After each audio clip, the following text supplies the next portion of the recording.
Hello. Y'all. How are you? Medium. I'm okay. Petty, I like your do rag and your eyebrows. Thank you. M- Miss Sprinkles, welcome to the membership. Patty, what's up with your what is up with with everything? Oh, well, first of all, let's tackle the topic of jealousy. One thing I know is about jealousy. Not me being jealous of someone, I would never. But people being jealous of me is something that I'm quite familiar with, and that's what I'm kind of feeling. So let's talk about it a little bit. What specifically is it? So you decided to wear the do-rag Yes, I'm an advocate for bonnets in public, so of course I should also be following my own example. and you're an advocate for lining up your eyebrows. Absolutely. You see, I have what we call a unibrow. So you want to make sure to get that nice and lined up, make your eyebrows look crispy. Aren't we tired of women going into a relationship taking care of themselves, but men don't? I think it's time we change that in society. So it is the unibrow that gives it that arch. Like you wanting to get rid of the unibrow gave it an arch. No, that's the Arabian woman who thread them. So Do you so fill them in? Hmm? Do you fill them in? With what? Like any type of product? Like Oh, to no, they're just thick. Oh, those are your natural those are really nice, Petty. Yes, Brazilian. Your eyebrows are really nice. Thank you. I've heard that a lot. My eyebrows could never. Yeah. All right. Let's see what's going on in the comments that I've been purposefully avoiding. Somebody said you needed setting powder. Themis, that's like when you I don't know what that is. I have no clue. I think it has to do with the comment earlier about your about the Patty Vaseline. Brown's always fire. Wake up, makeup slayer. Excellent. Let's see. But yeah, I'm an advocate for bonnets in public. I think Can that's you cool. read this? What script are you reading from, Petty? I have a feeling Tyler Perry is behind this. No, he hasn't contacted me back yet, but we're waiting. So no script, just all authentic. Hmm. Yep, it was 13 actually, and I left a tip, so it was really 18. Not y'all telling me to let music fade out as if I know what I'm doing. As No. if I know what I'm doing. Did So we you're change doing again? Wasn't there no, I could have sworn it was I'm different. using the one Petty put up there. I did not put that out there. That is my theme song. Y'all just took it from me. That's But I what. could have sworn we had like a more R&B feel. I don't know. Maybe I don't know. I thought that was different a few weeks ago. Maybe not. R&B over where? Not here. I don't know why I thought that. Huh. All right. So Petty, how are you? For real, for real. How are you? I'm Vaselined up, feeling good. That's how I am. I can Is Yeah. see that them. you actually put Vaseline on your skin? Yeah, It's a really You, good it I do it too at night. yeah, it's a good sealant. Like after yeah, skincare. to seal things in, but like if you have oily skin, it's probably not great. Like my Yeah, dermatologist said, it's not good. yeah. So you do maybe like a cleanser and then moisturizer and then yeah, People nowadays call it slugging. slugging. Yeah, where you put the Vaseline on at the end or the Aquaphor. Absolutely protects your skin from those Oh, deadly somebody said blue they used that before, yeah. aquaphor. Yep, use that on the Especially, lips. especially if you use some oh, thank you. Especially if you use like certain actives, like if you're using like some retinol or I something, use retinol. it doesn't make you get those dry patchy spots. Yeah, no, I keep moisturized and I don't really. I can't really do too much. I went high. Oh, I went. What is that thing called when you're out in nature walking? Hiking? Yes, I went high. Mm. I What? went hiking. I went. I need to. I got a hornet attacked me. If you were on the Discord, I posted the pictures of my attack. I actually, you want to see it? Let me The put. pictures of your attack. Yeah, Did you no. did you actually get stung? I did get stung, and I Oh took no. pictures. I have evidence. Um, so Yeah, if you look in our group chat, I just put it in there. those hornets and wasps and stuff don't play. Yeah, one of them stung me literally through the shirt. Like I didn't know that was a thing that they were doing, but it was one. It came on me and I brushed it off. It came back, stung me on my foot, so I hit it. It then came back and stung me in my chest. Like hit it off again, and then it still came back and stung me on the back of my arm. And I was like, "Yeah, no, this is not good." At the end of the hike, too. So was there like Um, a swarm or it was just one that just kept coming back? one. I was glad it was one. Someone said that I was telling someone about it, and they were like, "You were lucky that it was only one." Yeah, they don't I play. can show. Let me show this was on my chest. Does it itch? The one here itch, but the one on my stomach doesn't itch that much anymore. But yeah, it was not great. Did you put Yeah, hydrocortisone on it? I put nothing on it. Oh, There look was nothing on it. So I feel like I was brought out in the woods to feed the animals.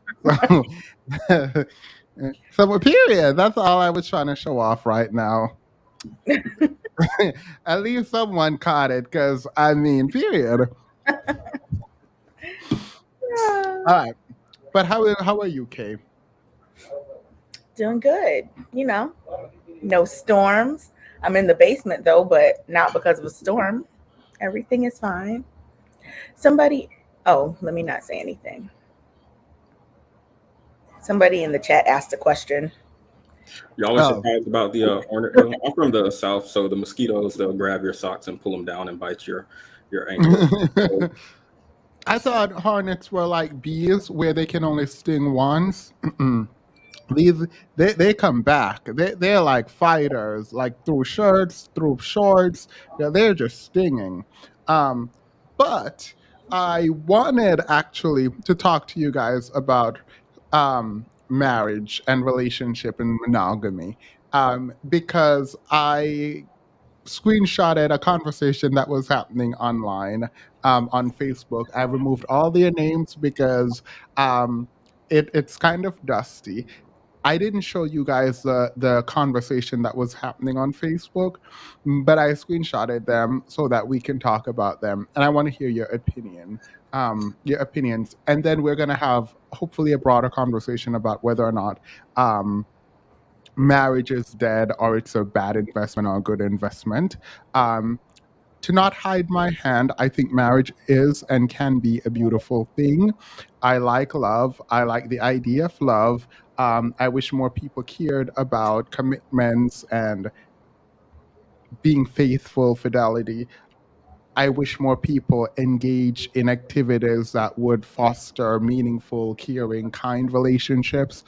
But at the other end of my thought is, I don't fully engage or care with people's choice of relationships, individually. But when it comes to like prescribing for society, I think we should all have opinions. So that's my base opinion on marriage and relationships. What say both of you? Patty, you want to go first? um, I also don't look at individuals when, well, I do. I look at it and judge individuals definitely, but I don't think it's for me to police what makes two people happy. For society broadly, I don't know that I would recommend or not recommend marriage specifically, or relationships. So I have no strong opinion on society as a whole being in relationships or not. I agree with what you were saying, Themis. I think that marriage and relationships can be an absolutely beautiful thing. Um, I do think that a lot of times people don't necessarily have like the examples of healthy relationships or like the tools for how to foster healthy relationships. Um, and I mean that's not like their fault. It's just kind of like a thing that happens, I guess. Um, so yeah, I mean, I think marriage is definitely good, but I think that if someone doesn't want to get married, that they shouldn't. And I don't think that society should like pressure people to just get married just to say, "Ooh, I'm married," because that happens. So Yeah. Or to like use it to flex, because oh, that is yeah. annoying. Yes, But yeah, yeah. but so before we get into that conversation on like marriage, someone asked a question. More questions than the Carly Russell deal. Um, so I am not speaking about this today. The reason I'm not speaking about this today is because I've been doing I was going to say an article, but it's a blog post that I'm going to put out hopefully this weekend. Um, I'm waiting for one more person to react, and I'm waiting for one more documentation to solidify fully my opinion. But I decided, and if you've been on this channel, a ton of people have sent me the articles, a ton of people have asked me to talk about this. A ton of people have been mad at me for not sticking up for whatever they wanted me to stick up for. I move at my own time, and part of that is I'm trying really hard to be careful. Um, the larger we get, the more careful I want to be. And I didn't talk about it because of, I don't want to say inside knowledge, but I found out something, and I just couldn't, in good conscience, talk about it. And so I was trying to figure more stuff out. So I'm going to write about it, and after I write about it, I will talk about it after. So. But if either of you want to add, I have no restraint on like obviously what people want to say. Okay. You said okay or K? Okay. Um, in regards to that case, I mean, I didn't know what happened. I don't, I wasn't like strongly arguing either direction or anything like that. But I just hope, like, the thing that I hope is that that people don't use like this as an excuse to not take seriously like the many Black women that are actually missing. Like, I don't want people to say, like, I don't want anyone to use this as like, well, but that, like, because there are lots of Black women and girls that are actually missing. So I don't want people to make this the representative case or whatever. So Yeah. hopefully they don't do that, but yeah. So I don't think I'm as caught up on the case as you are. Pretty much, I've heard about the disappearance and seen kind of the reaction to that, and then I heard that she was found and seeing the reaction to that. Today, I seen a brief comment that came out regarding her search history, but again, I haven't looked into it just. I haven't looked into it just yet, just because it's really fresh and it just came out today. So I'm not up to date. What was concerning for me was when she went missing, it felt like there was a lot of discourse around it being fake, around it. But keep in mind, this is when we have no info at all, other than she's gone missing, presumably after searching for a toddler on the side of the freeway. Um, and immediately it felt like there was a move in to discredit any and everything that could have been, that could have, there was a means to kind of discredit her as faking the whole thing, like immediately, at least in my feed. And then, of course, after she was found, again, no info other than she's been found, and more details coming out later, which obviously came out today. but already there was like immediate discourse. Specifically, I'm talking about discourse from Black men on across social media in regards to her being a liar, doing it for clout, and it's concerning to me because regardless of what I read today, like before she was even given a chance to be innocent, she's already demonized, and it's like it feels demonic almost. Like in my mind, if a Black woman is presumably missing and kidnapped and then found, you would be like bursting with joy. But there's like this aggressive press on the family. Like, when are you going to give us details? When are you going to give us updates? And then there is an aggressive press um, to delegitimize anything that the woman who is presumably missing will say or has been through, possibly, or whatever have you. So I'm more concerned about the behavior before any updates we're giving, as opposed to the actual updates. I'm Black, concerned about both, like the culture that sort of um, pedestalize victimhood to the point where people seek out or represent themselves to be victim in order to achieve some level of clout or access to certain kinds of people. I think there is a broader conversation about a culture that facilitates that kind of reward system.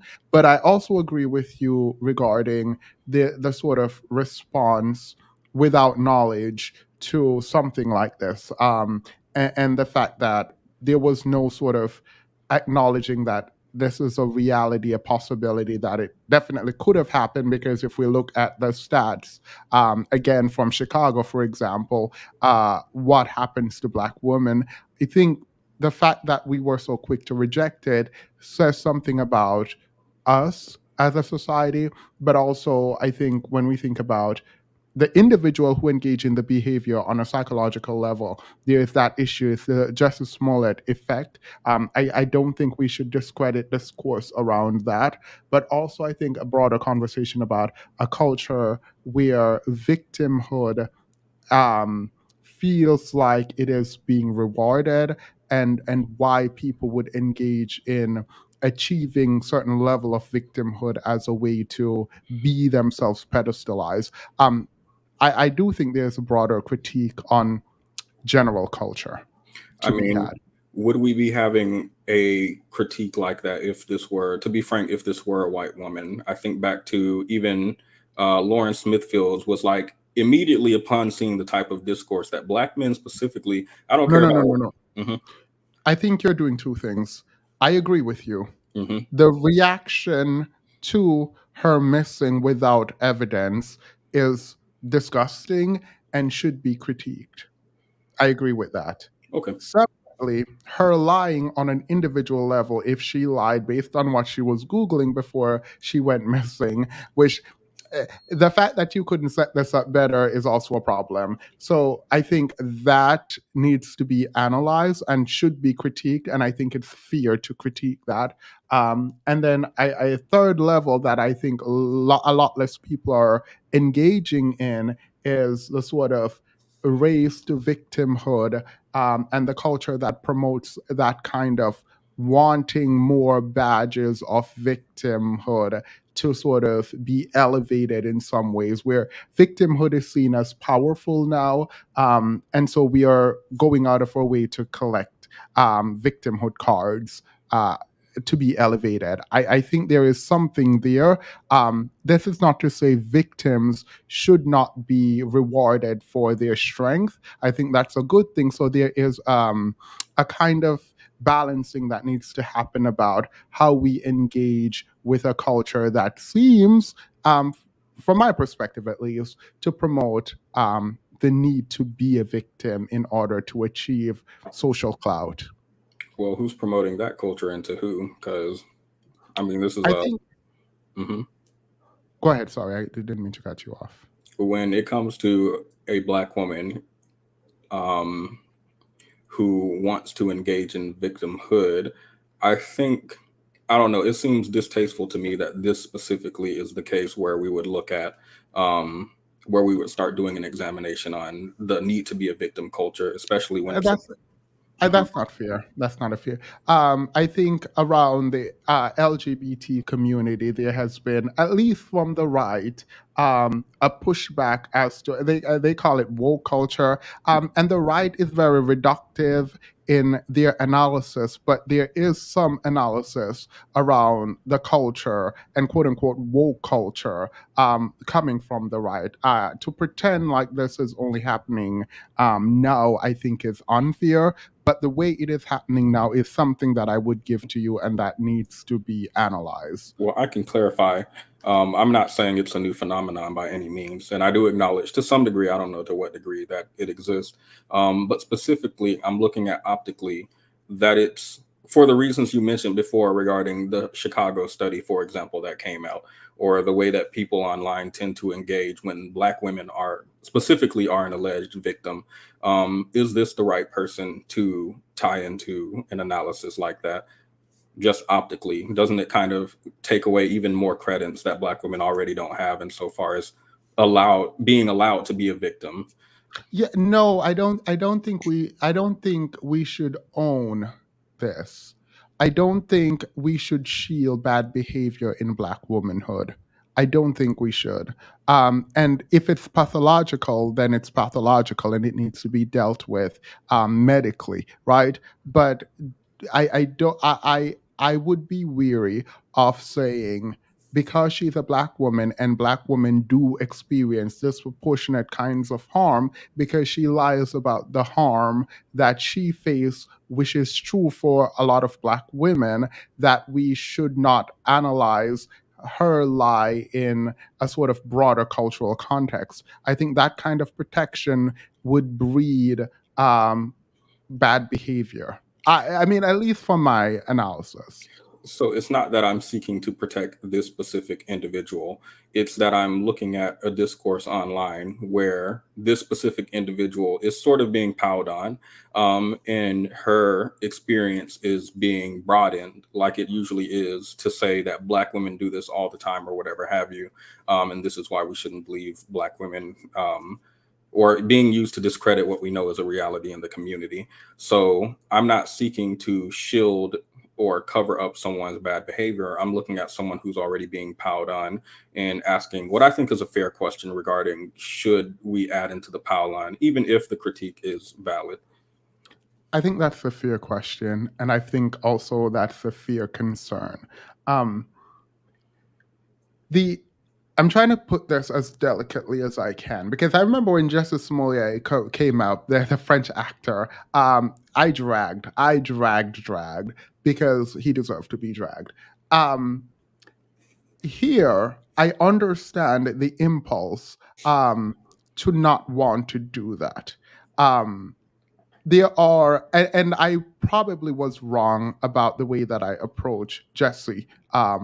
Again, the wanting to be a victim and be triumphant in your victimhood, I can understand that impulse in this culture. To separate her from analysis around why people would engage in this behavior would be a missed opportunity. I think to think deeply in any meaningful way about how degenerate people will take this and say, see, Black women are liars, right?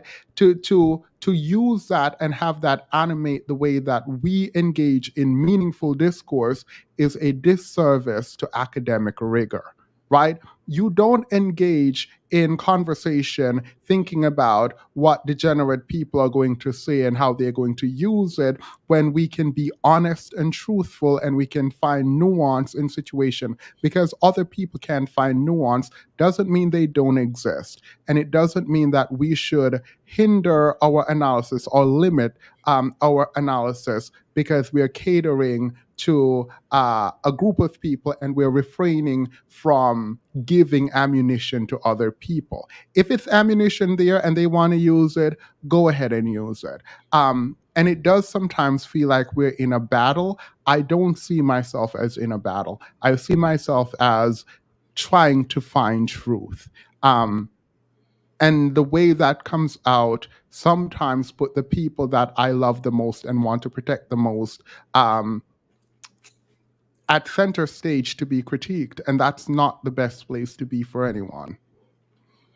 I mean, I would ask a broader. We can move from the topic, but I would ask a broader question about not being a part of the battle. Does this mean, in a way, you Wait, are? but I'm so sorry. This is serious. Wait, can someone time out 2L? Sorry, I'm so sorry. 2L needs to be timed out.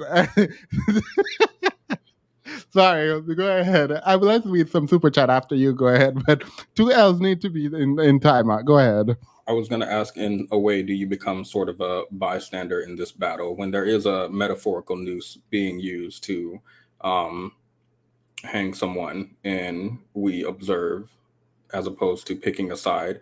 Does this type of bystander, does inaction make you? It's not a bystander. It's if you are in there and you believe there to be a fight going on. I understand why. I think it would be underhanded to not do the full analysis because of fear.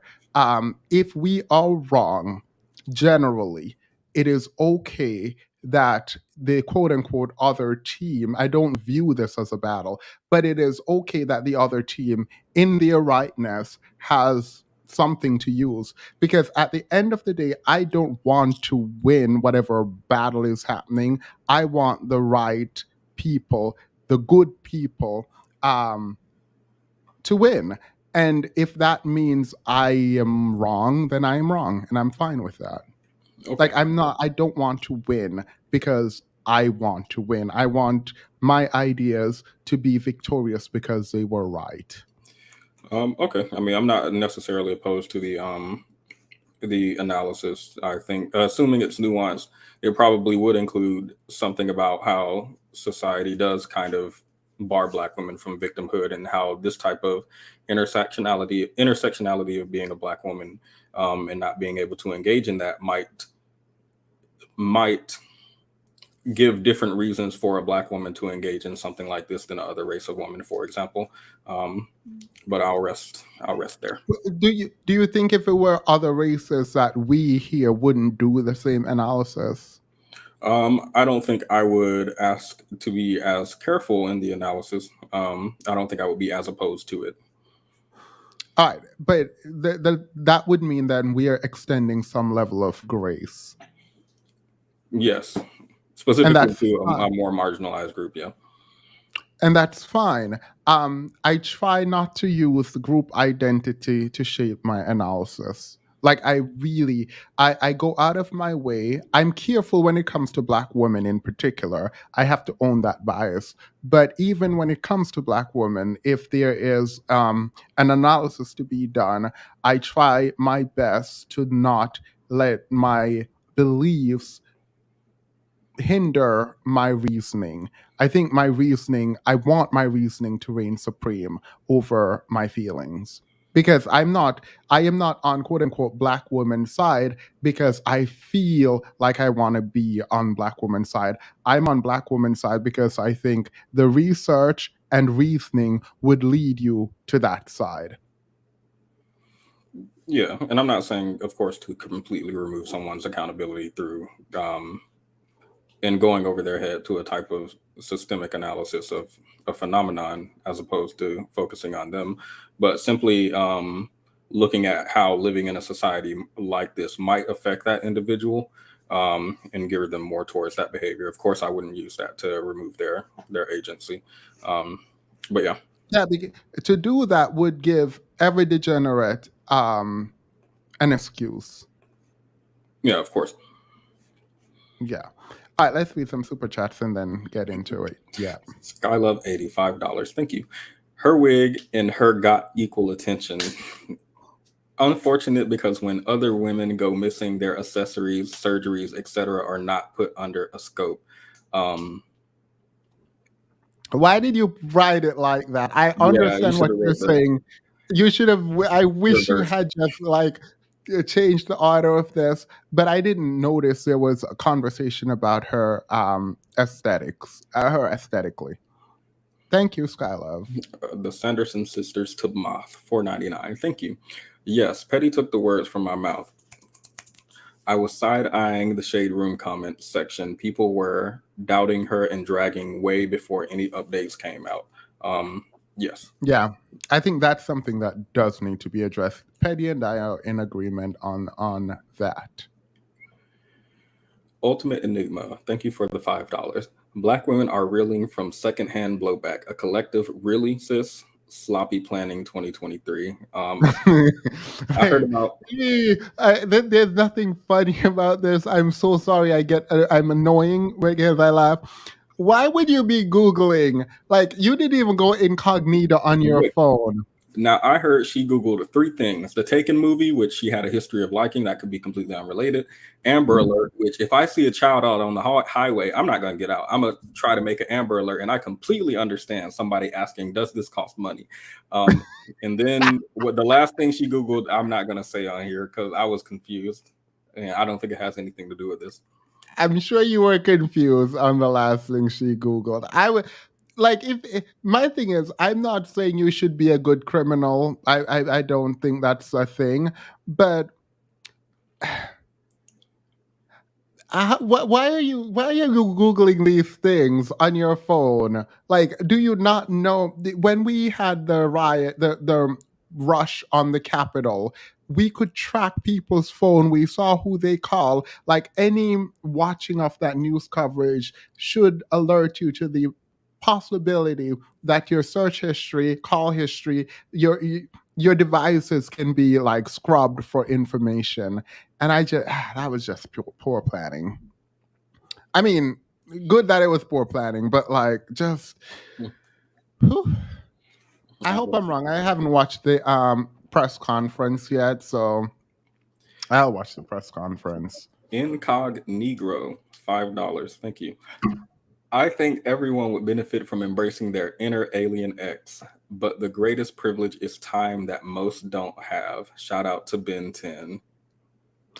Wait, I'm rewatching Ben 10. Like, I'm actually rewatching Ben 10. Have you got into the Alien Force, or are you still on the first where he's I'm on the fourth season of the first installment, so I'm not at Alien X yet. Anyway, sorry. Thank you, Incognito. All right. So, refresher, I was not prepared to speak about this. I'm going to write about it, short, sweet, and put it in a post, and then we can talk. I'm looking to hear from Yanni and Sinji on this, actually. All right. So there is a Why are you laughing, Petty? Oh, I was thinking about reading the super chats like those AI people on TikTok right now. You have no idea what I'm talking about? Okay, don't worry about it. Wait, do it to this. No. No, do it. But it's TikTok Live is going crazy right now with AI people. So there are fake people who are pretending to be people? There are real people pretending to be AI. Oh. Girl, ain't nobody got time for that. The NPC, that's what it's called.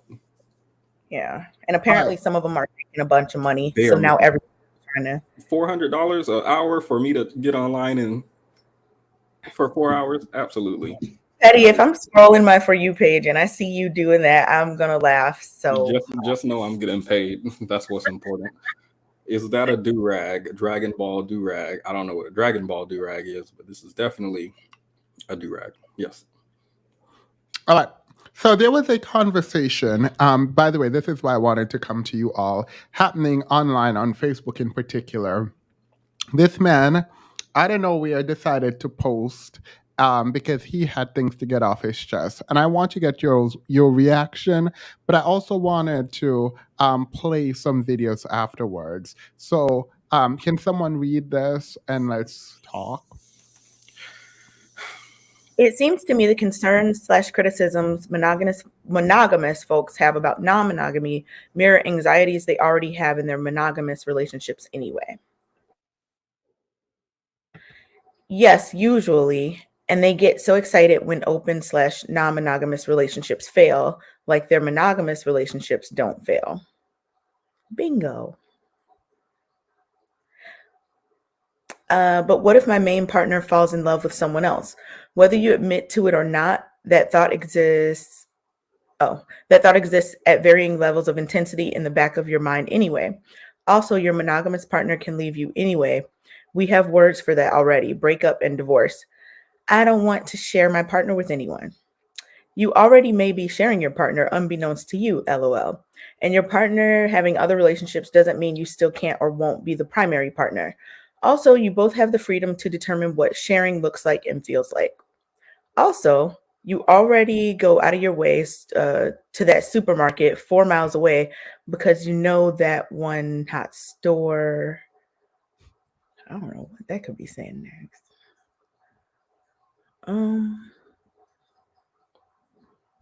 Oh, because you know that one hot store manager works there. You always smile a little harder when they're there. Why not have the freedom to act on that? And it may not even be sexual. It could just be romantic companionship, or it could just be sexual, or it could just be the seedlings of a deep friendship. I think one of the realer anxieties behind this is, what if they find someone they think is better? That's because many of us are used to settling because we're so existentially desperate to be in a couple or union, and know that if things were different, you too might desire a different person. It's terrifying to imagine yourself being on the other end of that should your partner actually find someone else better.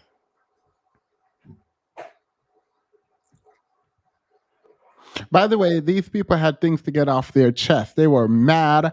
I don't know what monogamous couple went in on him and his tribe, but I didn't realize there were so many people who were against monogamy overtly. So go ahead. Ultimately, promoting the acceptance of non-monogamous relationships benefits everyone because it gives us all more freedom and choice to design our relationships to the unique needs and desires of the parties in it, rather than following a model that just doesn't work for everyone. I believe that relationships can only be healthily sustained if your agreements are open to change/negotiation as your personal needs evolve over time. You might desire one romantic partner and want more later, or vice versa, and that should be okay to desire and discuss. All right. Let's stop there for a moment. We'll come back to it.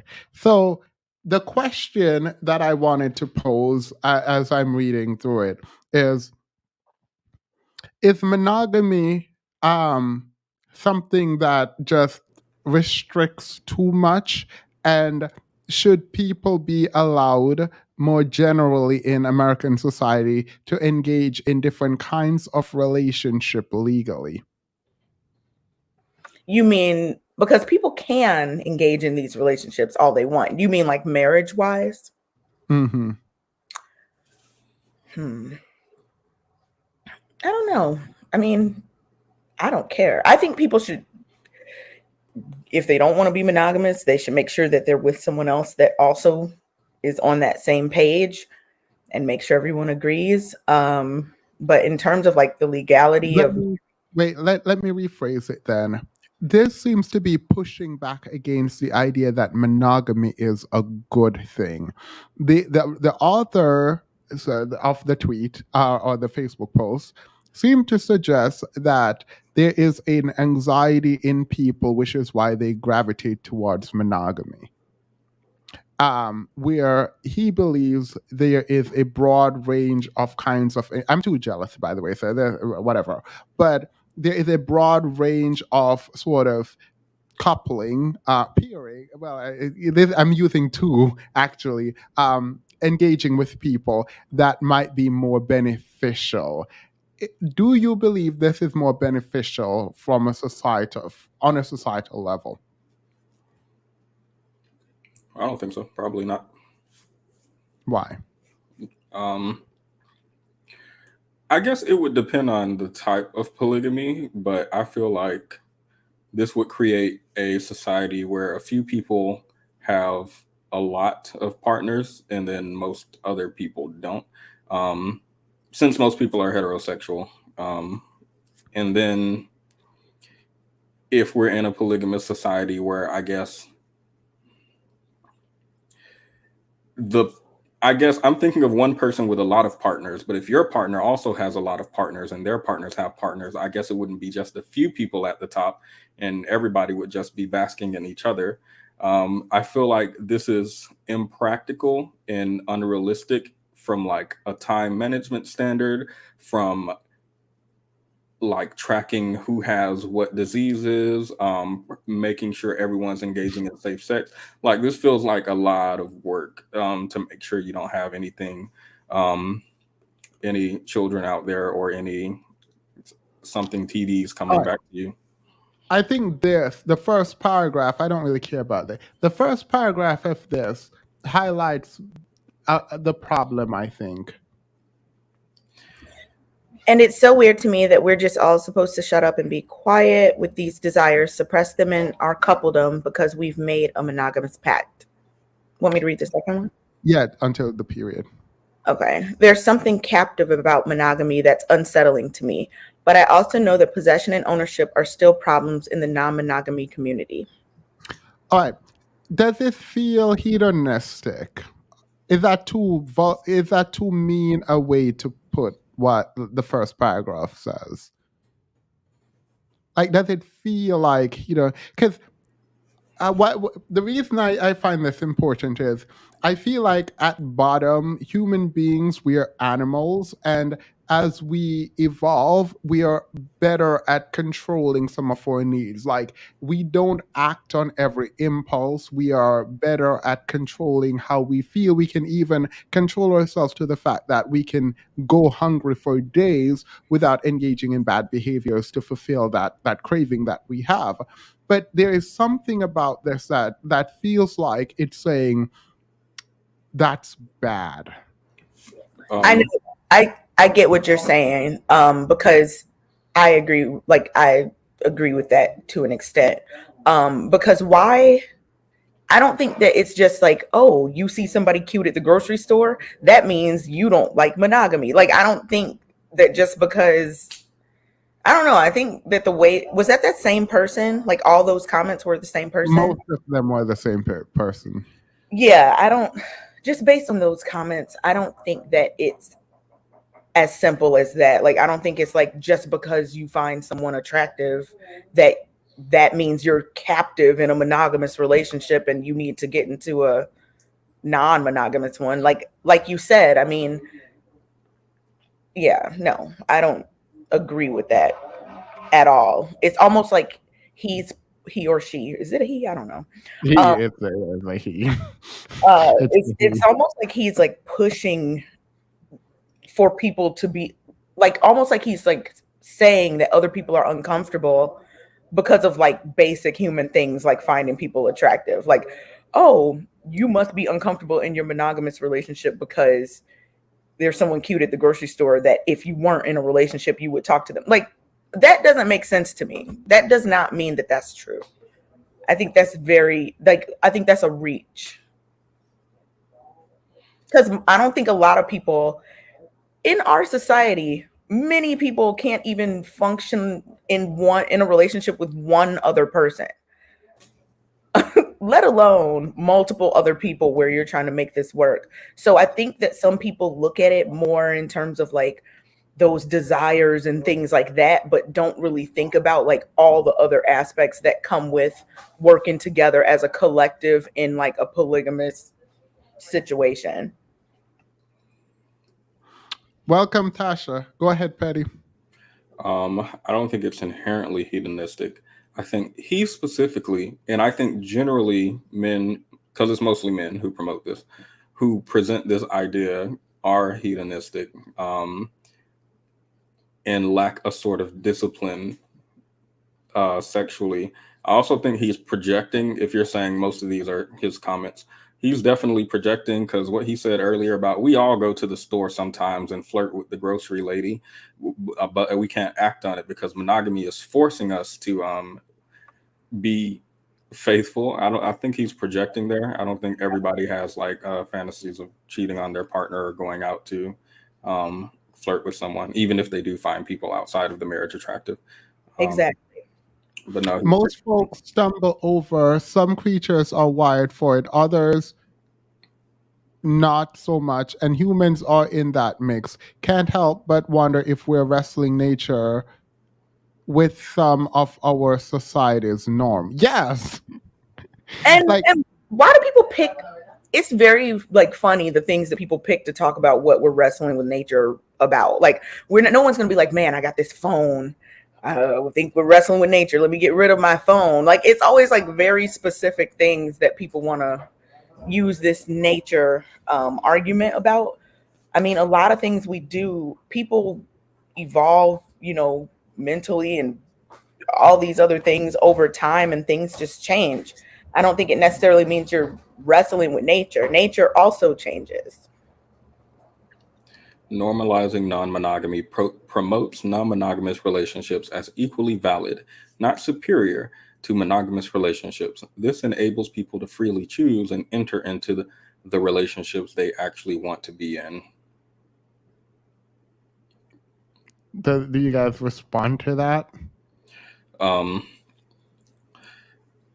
don't think we should promote it generally. I do think we can, I guess, remove stigmas around polygamous relationships, because I've definitely seen some stuff going on lately with some polygamous people on my YouTube, Adam, whoever. But I think we can remove like the stigma that we have around polygamous relationships while also critiquing the things that tend to be wrong with them, such as like the most recent one I can remember is some struggle guy with like 2 women or something taking care of him, and I'm like, I don't know about this. I think we can still critique that while removing stigma from polygamous relationships, so that whoever wants to be in them can be in them without being judged specifically for being in a polygamous relationship, but rather on the quality of it. But are people being, I mean, I'm not going to say there aren't conversations about this like online, or maybe if you're talking to someone about the topic specifically, but are people being stigmatized? Like if you go to the grocery store and you see a woman with 3 men or a man with 3 women or whatever, are you going to stop them and be like, oh my goodness, what's going on in that relationship? Like you don't care. Like people don't care as much. That was a lie. That was a lie.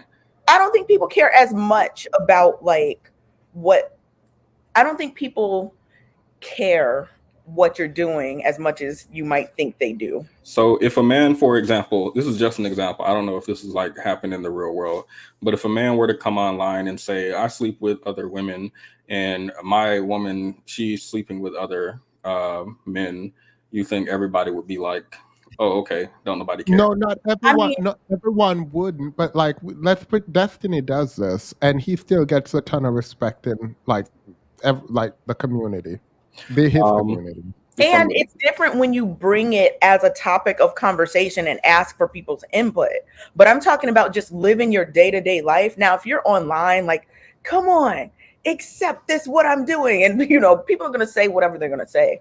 But like just walking down the street, no one cares. Nobody's coming to your house to check who's there. Nobody is asking you who those 2 women with you are at the grocery store. Like, I don't think people generally would care unless you're asking for their opinion. But why do you need to ask about the opinion of strangers that you don't even know? I believe that's disingenuous. Destiny definitely does receive a lot of critique for his relationship, specifically critique for his wife sleeping around. Same thing with Adam. So maybe we can say that the critique that they receive is like inherently misogynistic or whatever have you, but there is a critique there that they receive. Or you could even say maybe it's women specifically who engage in polygamy are Yeah, it's women. The men don't shame men who engage in this, even if it's not open, even if it's like cheating. Men generally don't shame men around that. So yes, I would say it's misogynistic. Yes. So men don't shame other men in polygamous relationships, assuming they don't let their partners sleep around. Yeah. Wait, are we actually? Do you believe this? Because I don't know what you believe. Are you just asking me? No, or I'm do saying you men believe, do receive the critique if their partner is also. Do you believe men are shamed for cheating or having multiple partners? No, not generally. All right. I thought we were on different pages. I think there are critiques specifically if their partners in also engaging with multiple partners. Yeah. So I think it's rooted in misogyny. So I just completely ignore that. Okay. Let's read this and then read the comment. Curry up and eat, $4.99, $40K a year, erectile dysfunction running high, and Mike's on sales everywhere. We have enough to deal with without polygamy. Without polygamy. Can you read this one? There's only two more. One more, I think. The issue I have with monogamy as we know it is that people will demand monogamy of their partners even if they themselves don't want it. But at the same time would freak out if their partner even suggested the idea of opening up the relationship. It's grounded in insecurity. Is wanting monogamy rooted in insecurity, Patty? No, I think it's rooted in, I'm not familiar with like any history at all, but I would say it's probably rooted in control insofar as having a woman to like be attached to you, take care of your children, etc. And what if there are multiple loves of your life? What if you do have a primary love of your life? That's it. You still may crave attention from other humans, even if you don't want to pursue anything serious with them because you've already found the love of your life. I think the idea that we all have one love of our lives waiting out there in the wild is misguided at best and psychologically harmful at worst. All right. Okay. There's more. The last one. I feel like monogamy is the social rule most folks stumble over. Some creatures are wired for it, others not so much, and humans are in that mix. Can't help but wonder if we're wrestling nature with some of our society's norms. We read I think this. that one. Yeah. All right. So monogamy, did they give us a convincing argument for why monogamy might not be superior to poly? They gave us an argument. I don't think it was a I mean maybe for them, but I don't think it was a compelling argument like for if you were trying to debate this and convince people that didn't think this already. I don't think it would What part of it? Because we're going to get into marriage in the next hour. But I wanted to figure out what part of this, why do you think monogamy, the argument for monogamy doesn't work here? And can you make a better argument for monogamy? Well, For poly, sorry. I think that the argument that like the tweets or whatever, the comments we've been reading, I think the reason that one is not like compelling or whatever is because it is very focused on like the only reason you're monogamous is because you're insecure. And I wouldn't say that most people feel that way. Like, I don't think the average person would say, yeah, you're right. That's why I'm monogamous. Like, I don't think so. If that's not how you feel, you're probably not going to identify with that reasoning. Therefore, it's not going to help you change your mind about anything. Patty, what would be a better argument for poly? As a person who engages in poly relationships, what would... Patty, you engage in poly relationships? Yeah, my partners have always been like that. I don't personally, but they do. My wife, boyfriend, and them. So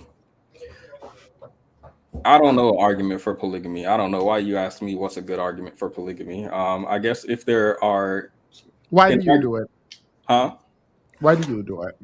I don't. That was definitely a joke. But if I were to, and I have considered it before, I haven't considered doing it myself, but I've considered letting my some girl do it to me. But that was definitely Wait, why?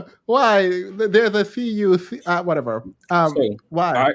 I approached the relationship as a regular relationship, which didn't work out because we had a conflict in values and stuff. Outside of our conflict in values, I thought that she was a great person. Just I felt that we wouldn't be right for each other as partners, but still had a lot of love. So I felt like maybe there are other men who can give you what you're looking for as far as your values. As far as your values and like what you seek in a relationship, as far as wanting someone who's more traditional, pretty much, which I'm not. So like Adam 22. You were like, Yeah, actually, like sexually, I felt like we were incompatible too. So I was like, maybe there are people who will satisfy you there because I don't think we have the same sexual interests. I don't think we have the same values as far as this, but I still think you're a great person. So like, so I'm you only, wanted to, you were so desperate to be with her that you were willing to like let her do whatever she wanted to do so long as she was with you. Is I that don't think I was, interpretation wrong? I don't think I was desperate for it. I don't think I was like opposed to it strongly because I'm still here for the emotional aspect and connection there. Mhm. Wait, wait, wait, wait, wait, wait, wait. No, you said you guys seemed incompatible, Yes, right? But you wanted to be with her. yes. And I feel you that were willing. Sorry. we're incompatible insofar as she wants a traditional man, someone to provide to her for her, where she can be in her submissive in that very like traditional feminine role, whereas her man is in that traditionally masculine role. That is not me at Wait, all. were you trying to be the side guy? No. How is she traditional if she's willing to be with you and him? Well, people pick and choose what they like to adhere to. That's my personal belief. I'm trying to understand your psychology here. You wanted to be with her and she wanted to be with other people. Um, we wanted to be together, but She she wanted to be with she other people. wanted a traditional type of relationship. She wanted that from me. I'm not a traditional person. I don't seek to provide or be in the masculine role at all. I proposed the idea. Okay, so you were basically like, look, I love you, but I can't do any of that stuff that you want. So you can have somebody else and I'll just be here for the Yeah, I fun. was like, I feel like I'm fulfilled from the emotional and mental aspect from you.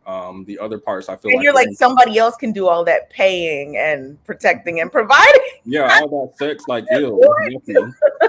Like they want me to get cooties out here. No, thank you. So the other man can do like the kissing and intimacy and the traditional part, and I can just like, yeah. So you just wanted a So friend.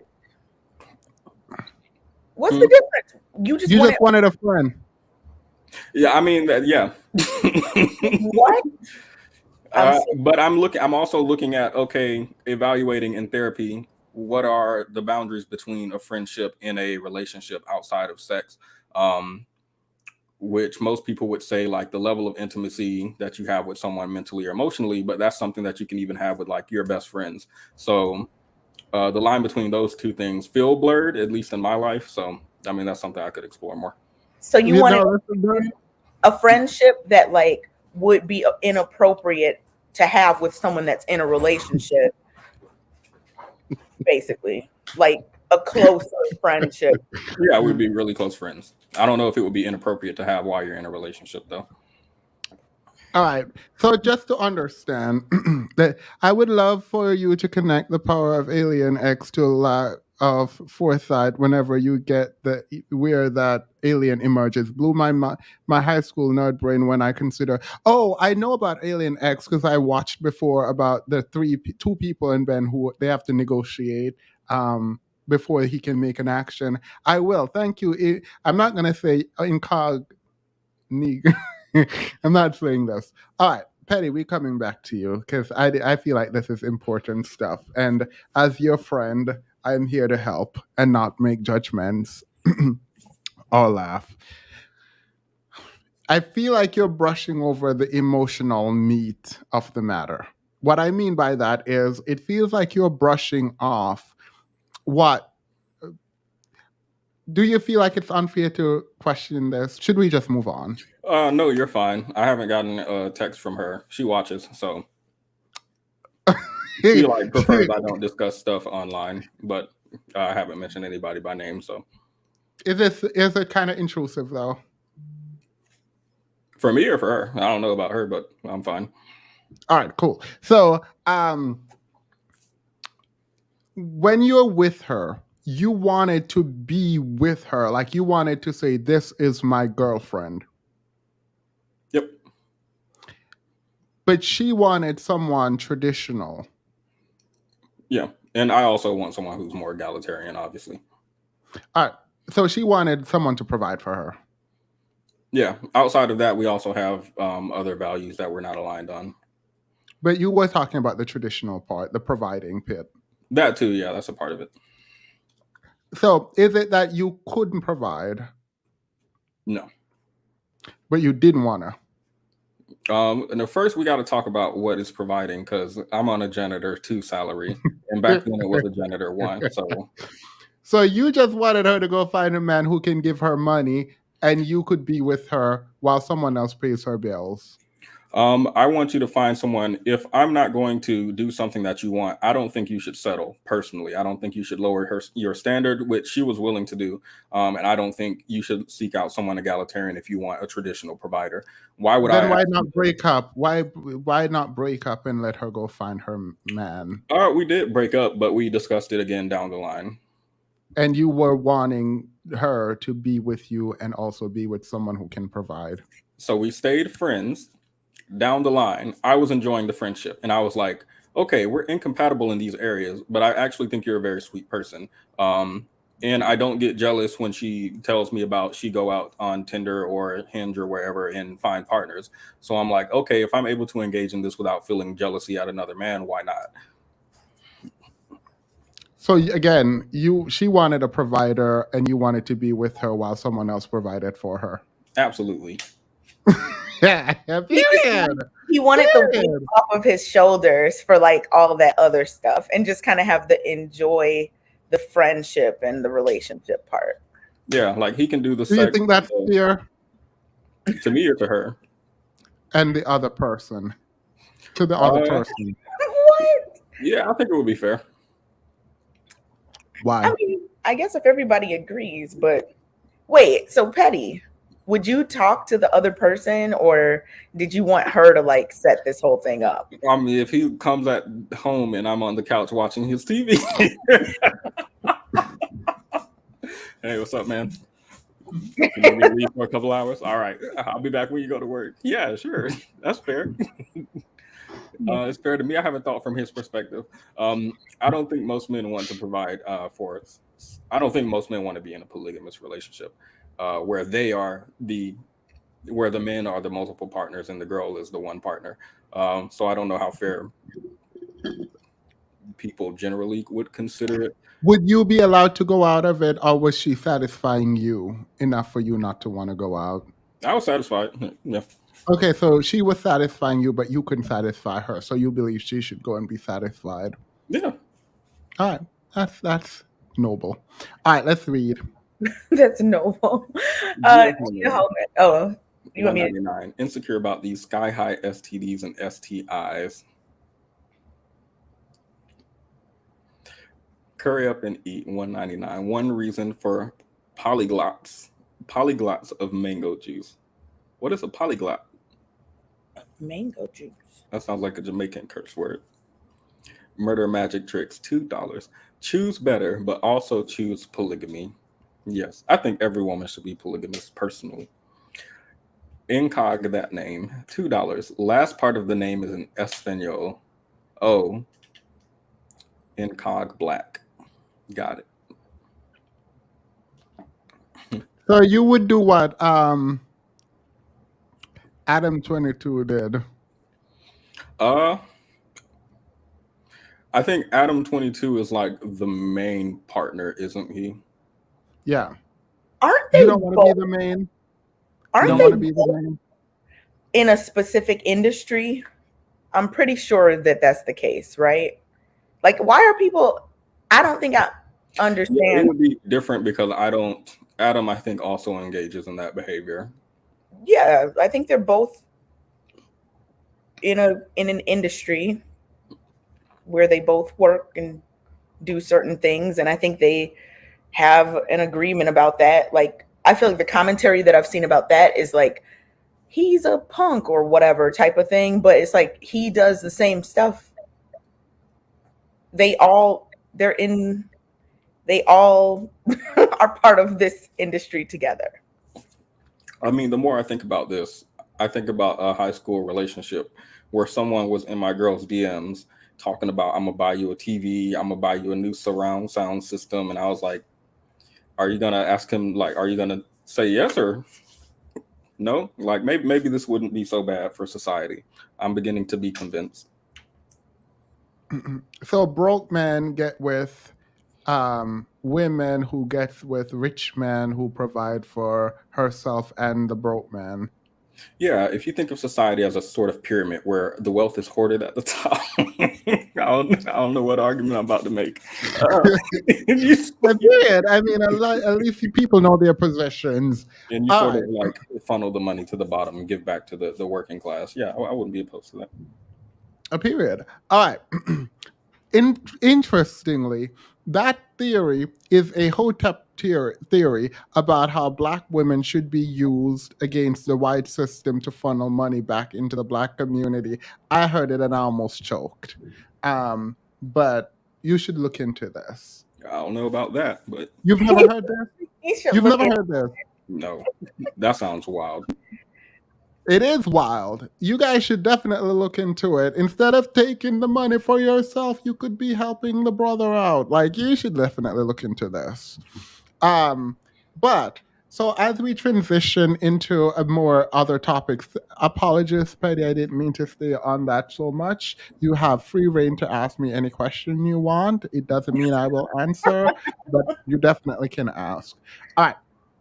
So, with all the promotion of poly and monogamous is not great and blah, blah, blah, we've seen this increase vitriol towards marriage by the people who statistically benefit from it the most, men. I'm going to run through some videos of men who are just sort of speaking about marriage. They're not, I try to find a diverse set of men who seem to be against marriage, but didn't overtly just say it's trash. But I wanted you guys to hear it, and then we'll get into the bigger marriage discussion, and I will hopefully be able to open the panel up. All right. Between 30 and 35. You have time.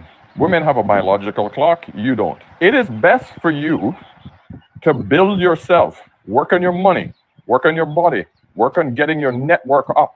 Do not focus on trying to secure a woman at that point. You will become more attractive as you get older. You will be able to get a young woman when you're in your 30s. That is when you're at your peak. And you will be able to select what the hell you want at that point. Because you would have focused on your money, you would have focused on your body, you would have focused on building yourself, not getting distracted by a woman. Because there's nothing more destructive than having a child when you're too young. Someone said Caribbean Dusty Kevin Samuels, and I can't unsee. You sound like Stan a little bit. Wait, this is serious. Yo. He's 35, he said? No, I don't know what I didn't hear. I was trying not to laugh because someone wrote, "This is the Caribbean Dusty Kevin Samuels," and I'm just like, I can't unsee it. What do you mean the dusty Kevin Samuels? You mean the Kevin Samuels who moved that tarp from under his car because it was leaking? I feel like he's the same Kevin Samuels. He's just not old enough yet. Wait, let's do it.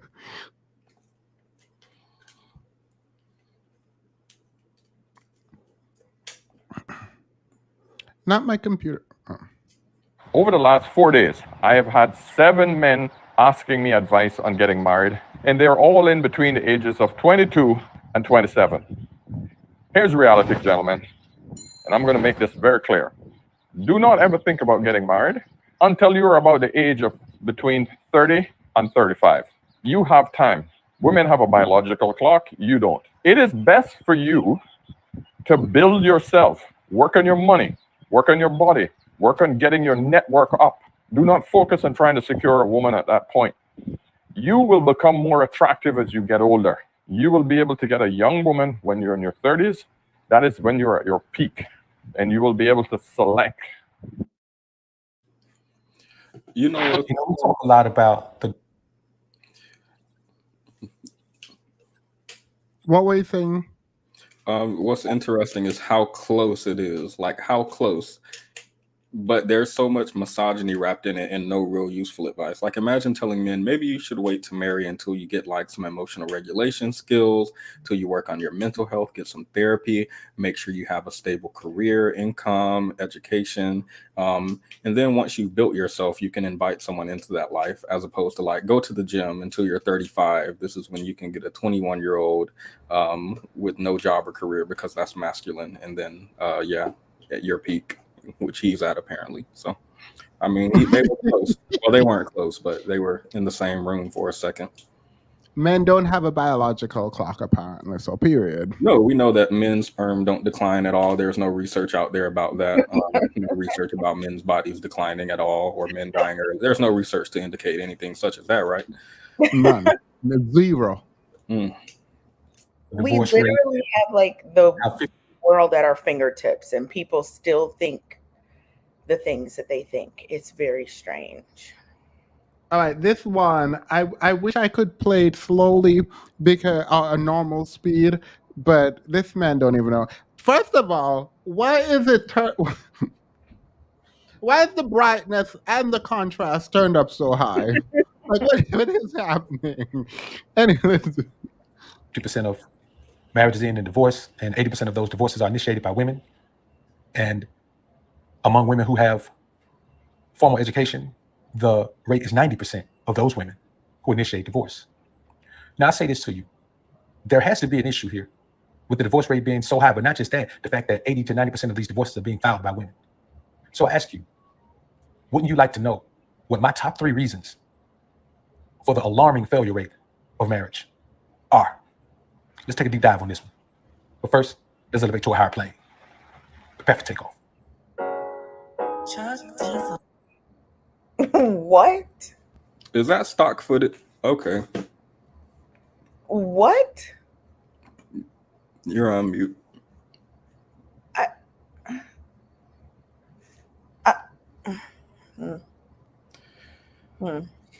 Let me get out my clipboard so I can write down his reasons. Is this the same man? Okay.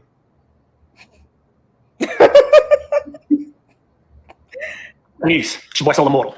So I was watching the video by the roommates that featured AMS. And if you haven't watched that video, it's a must watch, brothers. These brothers were dropping gem after gem after gem in this video. But during a small segment of this video, they talked about marriage, right? Now the brother AMS hit the nail on the head. And what he said was, and I'm paraphrasing, he said, at this point in my life, like it just wouldn't make any sense for me to get married. And what he's referring to is, of course, his financial success and the risk versus reward, as far as the legal system in marriage, right? Again, this brother hit it dead on the head, right? Facts. But then I started thinking about the young brothers I talk to on a regular basis. I'm talking about guys that are in their early 20s and they have these desires to have the wife and the kids and the picket fence and the dog, right? I think about the brothers that I talk to that are 40 and above, that have secured the bag, that have seen the world, and now they're looking for, a wife or a long-term partner to share this with, right? I think about these guys. But I'm thinking to myself, there's some vital information that I have to share with these men. So today, brothers, I want to discuss the only reasons a man should ever get married. Let's talk about it.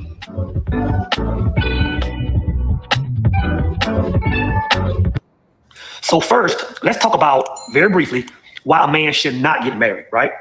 There are 2 primary reasons. And the first one is love, right? Now, I know that sounds crazy, but a man should never get married because he loves a woman, right? And the reason is this. You have to understand that marriage is a business decision. You have to understand that marriage is a merger between 2 entities, right? So if marriage is a merger, you have to look at this from a business mindset, right? Let's take Jeff Bezos, for example, right? CEO of Amazon. Let's say Jeff Bezos has a favorite donut shop. He goes to this donut shop every single morning, right? He loves it. Does that mean Jeff Bezos should invest in this company? Does that mean that Jeff Bezos should become one and unite with this small company? No, it doesn't mean that. It means that he loves to spend time there because he just simply loves it, right? Now, let's say that this same Jeff Bezos, frequents Whole Foods on a regular basis. Loves it, right? Let's say that one day Jeff Bezos is just sitting there, enjoying the environment at his local Whole Foods. And he says, you know what? Like I see the way Whole Foods moves. Like I can observe, the infrastructure of Whole Foods. And then he says, you know what? Why don't I become one with Whole Foods? Why don't I go into business with Whole Foods? Because I can see growth, for both of us. And boom, it happens. Now, this is a bad example, of course, because the Bezos Whole Foods scenario was an acquisition and not a merger. But I think for the sake of the point I'm trying to make, you understand what I'm saying. And all I'm saying, guys, is when you're considering marrying a woman, you have to throw love out the window temporarily. You have to get past the lips, the ass, the toes, and say, you know what? Did this woman bring me value? Now, the second reason on why a man should not get married is because it's the norm, right? There was a sister named Jenny Mack that commented on one of my videos several weeks ago when I was talking about marriage. And she came with this whole, it's because it's the law of the land. It's because the Bible said to do this, right? I can stop y'all right there because. Right. I just want a snippet of all of them. I don't really care. All I need is somebody that's going to have my back 100% and not turn on me, not step in any direction that you wouldn't want me to step. So if you can't even honor me in that way, I'm straight. Okay, hold on. Let's do this. What do I get for marrying you? I can't even You get get- Instagram. No. You had to sit there and think about it, but I'm First of all, second of all, and third of all, if any man insecure enough to ask what they get from marrying you, and you sit there and I'm sorry, I have to do it. I don't want to hear anything more. If you sit there, the minute you start explaining what someone gets from marrying you, you have lost. You have lost. It does not make sense for someone to be talking about marriage without knowing what they're going to get from. For you to propose to someone would mean you see the value in that person. You should not have to explain that to anyone. Exactly. Absolutely not. Oh my goodness, that's what I always say, like in these discussions about like what does so and so bring to the table? Like obviously if you're dating them, you should know what they're bringing to the table. Otherwise, like what are you doing? It just doesn't make any sense. And those clips that you just showed, like Oh no, we're gonna get into that. Yeah, Mick, thank you. You've been a member for 9 months. All right, months. Statistically, men benefit from marriage. Women's health decline in marriages. Women don't do well in marriages that just generally. Women file for divorce to get out of these marriages. And in fact, when women are more educated, they tend to leave these marriages faster because marriages today requires active participation by both parties involved. And to the extent you don't feel like your needs are being met, you can leave. That means the people in the marriages should be at least trying to meet each other's needs. People are upset with this. People are mad about this. The divorce rate indicate that people can literally leave whenever they want, and up to the tune of like 50% of marriages fail because divorce, right? What does this say about marriage to you both? Patty, let's start with you since you've been married. What say you? when you? The question is essentially, is marriage dead, right? Yeah. I don't think marriage is dead. I see why it's. Should marriage be is marriage a good investment? Let's do that instead. I mean, what you're asking me is analogous to asking, are stocks a good investment? Some stocks, are stocks holistically a good investment? Probably not. You should probably look for some good stocks, right? So I can't say that it's holistically a good investment insofar as any and every marriage will be good for you to invest in, but I think maybe a specific type of marriage could be a good investment. Yeah. All right. Kay. Oh, can we read this and then Kay? yeah, Jocelyn 999. So we're not going to consider the possibility that this could be due to being born, raised, and conditioned in a society that pushes monogamy and nothing else. Yeah, I mean, that definitely has something to do with it too. Yeah, I mean, thank you, Jocelyn. I mean, hip hop culture does push something else, but yeah. Beautiful orchid, trickle down economics. That's what Penny was describing. Curry Up and Eat, $4.99 to the Caribbeans in the chat. Is the flying fish I'm hearing? Riri, stop him. I don't know what that means. It's an inside joke. What then? Joycelyn, I am so tired of these men talking as if men don't have biological clocks. Mr. Balding with bad knees and needs a blue pill for intimacy, not blue chew, needs to stop talking. Yeah, they don't need blue pill anymore. They're taking red pill. Mm. Thank you, Jocelyn. Ultimate Enigma, $5. Women with degrees, men with birth certificates. A book just died. Goldman Sachs, 2023. Whew. Y'all need to leave Goldman Sachs out of this. Y'all keep dragging us with this Goldman Sachs. Key with $4.99. Thank you. It's giving very much. You buy her a car and she don't even know who beside her. All right. Go ahead now, Kay. Do you think marriage is a bad investment? I think marriage is a bad investment. Like currently, marriage is a bad investment for a lot of people, but I don't think that marriage just in general, like I wouldn't say that marriage has to be a bad investment. I think it's a really good investment if you get into the right marriage. How do you both react to the tone online of the sort of wholesale rejection of marriage? From men or from women? Take your pick. So, from men, I think the outrage is understandable, but misguided, ignorant, not based in anything credible, like most things are. For women, I think it makes a lot more sense to reject marriage more wholly, considering even just, I think yesterday I read a study that showed that single mothers, for example, do less housework and chores, have more leisure time and less stress than married mothers, because the idea that you marry and then split your work is untrue, at least in current American society. So you actually pick up a larger workload than being single. The idea that is, even though I said specific marriages, right, can work, the idea that that's generally what you're going to get from marriage, it completely makes sense to reject something like that. And that was just one example. Yeah. Do you think then? Oh, go ahead, Kay. I just wonder why, like, I mean, I guess I know why, but I think it's interesting that often these conversations, like from the clips that you just showed and all that type of thing, and like commentary you might hear people talking about or see being had online, it's often like, you know, women are always initiating divorce. That's a woman problem. They want to take the money and blah, blah, blah. Even though most divorces do not result in the woman getting any type of alimony or anything. Most of the time women are not as good off financially when they divorce. So like the women are like, look, I don't care if I'm broke, I'm still leaving. So like, I think that speaks to a bigger issue that needs to be kind of addressed. Like if I started out with a bunch of friends and then suddenly all my friends just one by one start abandoning me, I'm not going to be like, all of them just must have a problem. Like it might be a me thing, right?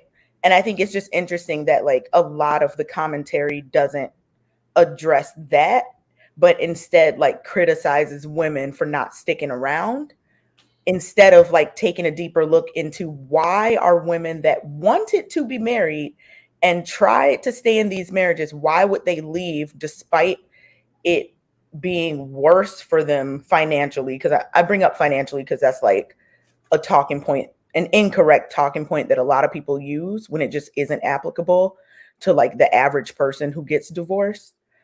So I just think that's really interesting that it's always from that point of view. So as you both were talking, lips, ass, and toes is giving they them, right? I didn't miss that either.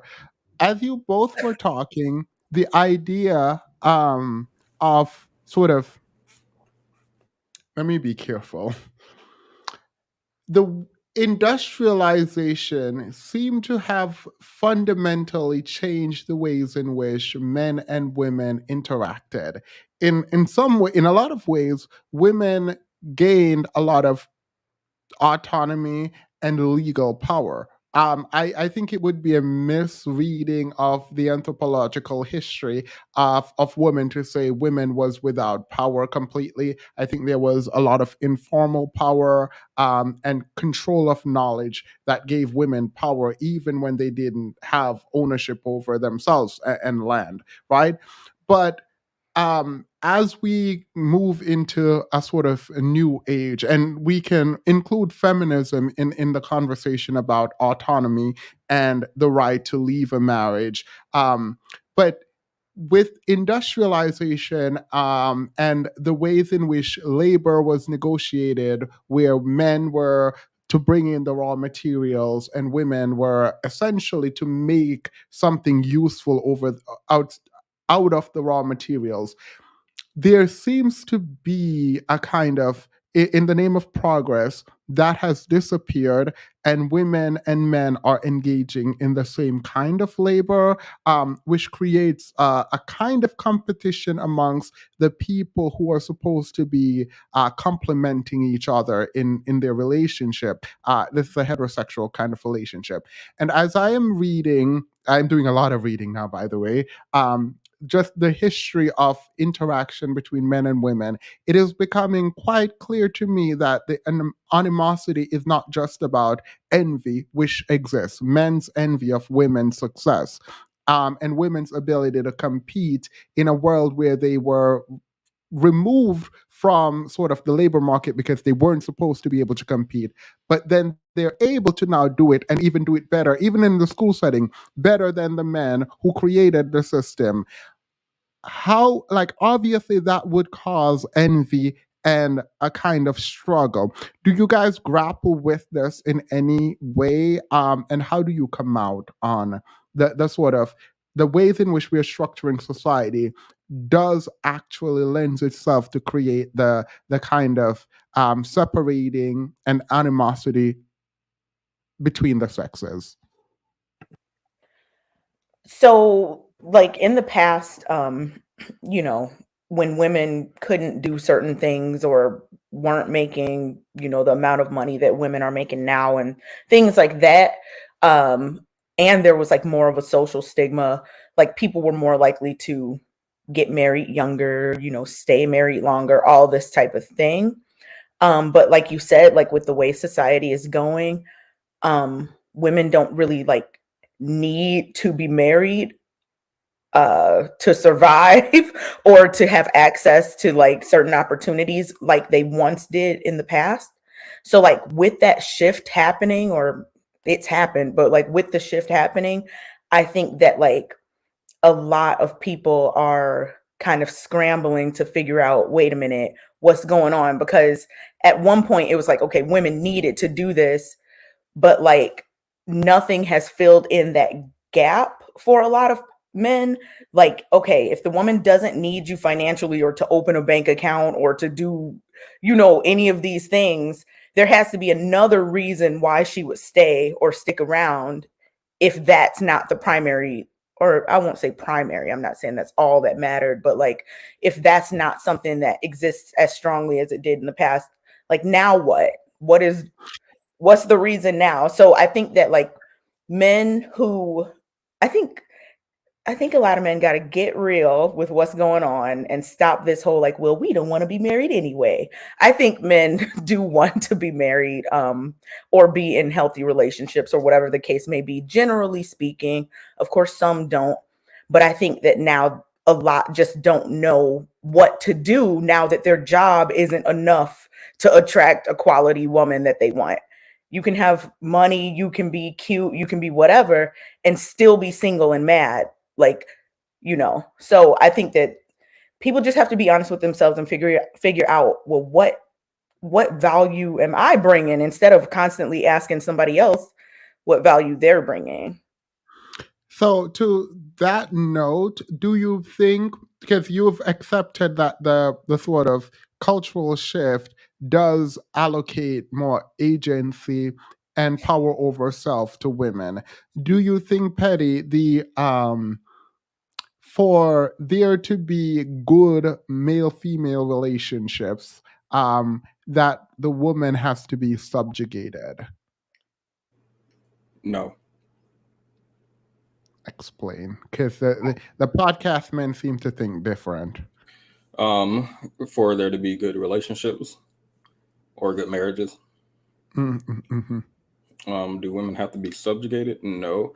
I And think by good, I don't mean functionally good in terms of mentally for each person involved, but productive, merely productive, where the male child is the thing that the woman is supposed to provide for the man. well, I don't understand. I'm saying in the way that once upon a time, women were supposed to just produce children, and the child that they should produce was gendered male, and the female child was supposed to be sort of sold off or given off to create men for other men. Do you think that's the kind of society that works, where there's kind of strict hierarchy, or is deconstructing hierarchy better, and why? I think deconstructing the hierarchy would be better. This does well. Why? I think there's research. Don't cite me because I don't have it in front of me. But so never mind. Forget the research. In my opinion, I think the type of more progressive, egalitarian, dual income household will do better functionally for both adults and I'm pretty sure for children involved too than the old style of marriage. Outside of that, the importance of, I think autonomy is important for the woman in this case, obviously, since that would be the autonomy under threat here. And to the extent that placing a woman in that role societally might violate a sort of autonomy she has, I think would do more harm than good. All right. So, to the word progress, do you believe we're making progress or trade-offs? I think we're making progress. I mean, I think we're doing both, but ultimately progress. So, when it comes to women autonomy, it would. Why would you think that what we have now is progress? So, firstly, women have the option to leave the marriage that it goes bad, which is my main Why? thing. Why? How? Why do women have the option to leave? I'm not sure when that right was granted, but I know No. It's fine legally. You can just right. Legally, they can because of their ability to participate in capitalism.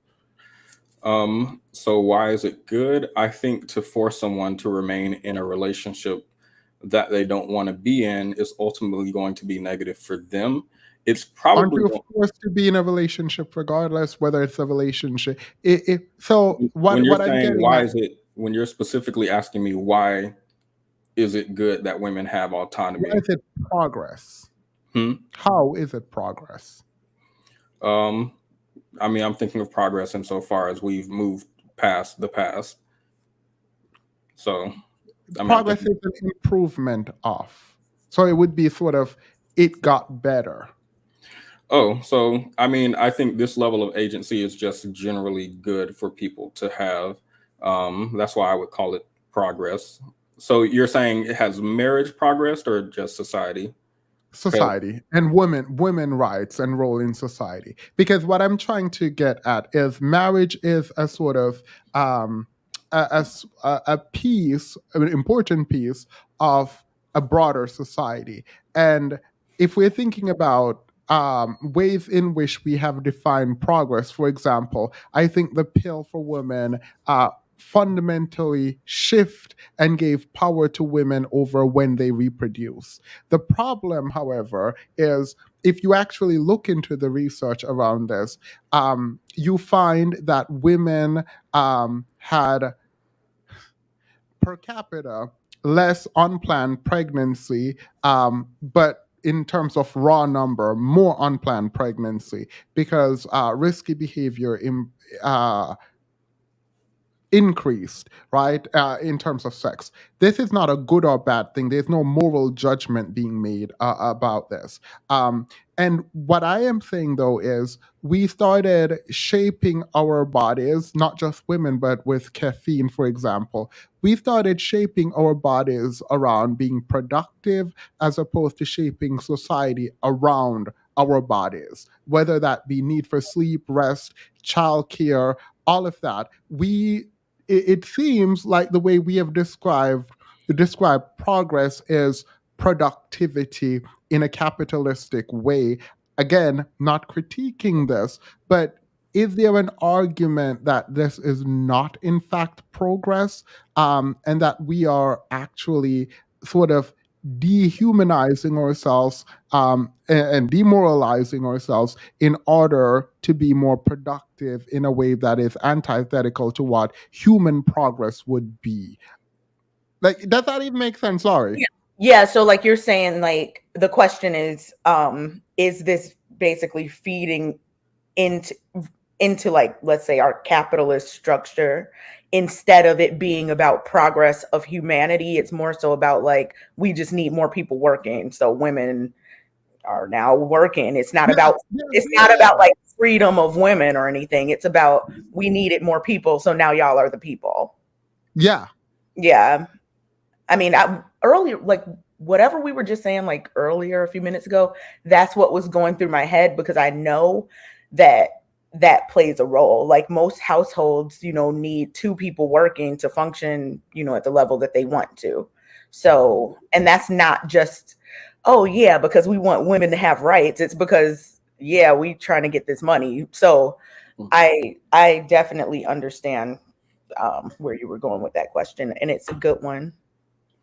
Wouldn't that be more of a commentary on whether or not society has wouldn't that be an argument against capitalism, not necessarily marriage? No, I think Kay took another step that I didn't want to take, but I'm fine with taking it, where it is a critique of capitalism, but I am not trying to critique capitalism itself, but rather saying, is making a society more functionally productive in capitalistic terms progress? That wasn't what I was defining as progress. I was defining women having an autonomy as far as their ability to engage in society. Yeah, but that what you just described is what Kay explains is the capitalistic need for more bodies. You can say, yeah, you can talk about the reasoning behind it, but I don't think actually having the choice itself is not. So do you think just that it outweighs, like that having that autonomy and that ability to do, these things outweighs like that other aspect of just needing more people to fulfill this capital? I mean, I'm stuck at the word choice, because I don't think this is something you get to opt out of. Yeah, that's the difference. It would be different if it was just like, now you can, but you don't have to. But now, like, a lot of people have to work. Like, women don't have this, generally speaking, no one of adult age just like has this choice to sit around and not work unless they just don't want, a certain lifestyle or whatever. It's like you have to. So it's not choice, like you said, Themis. I don't think I mean, it's a choice, but you know what I mean. It's not a good choice where both options are just as appealing. I assume you're describing it as a choice in the same way that women in the past have a choice not to marry, which is essentially useless because you wouldn't be able to survive to a degree, right? So you would describe it as like a lateral movement as opposed to progress? I'm trying not to be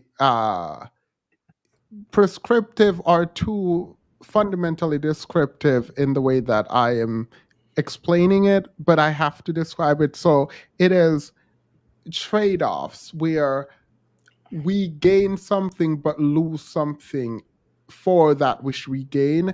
And the question is the thing that we're losing more important? And if it is, can we call what we gain progress?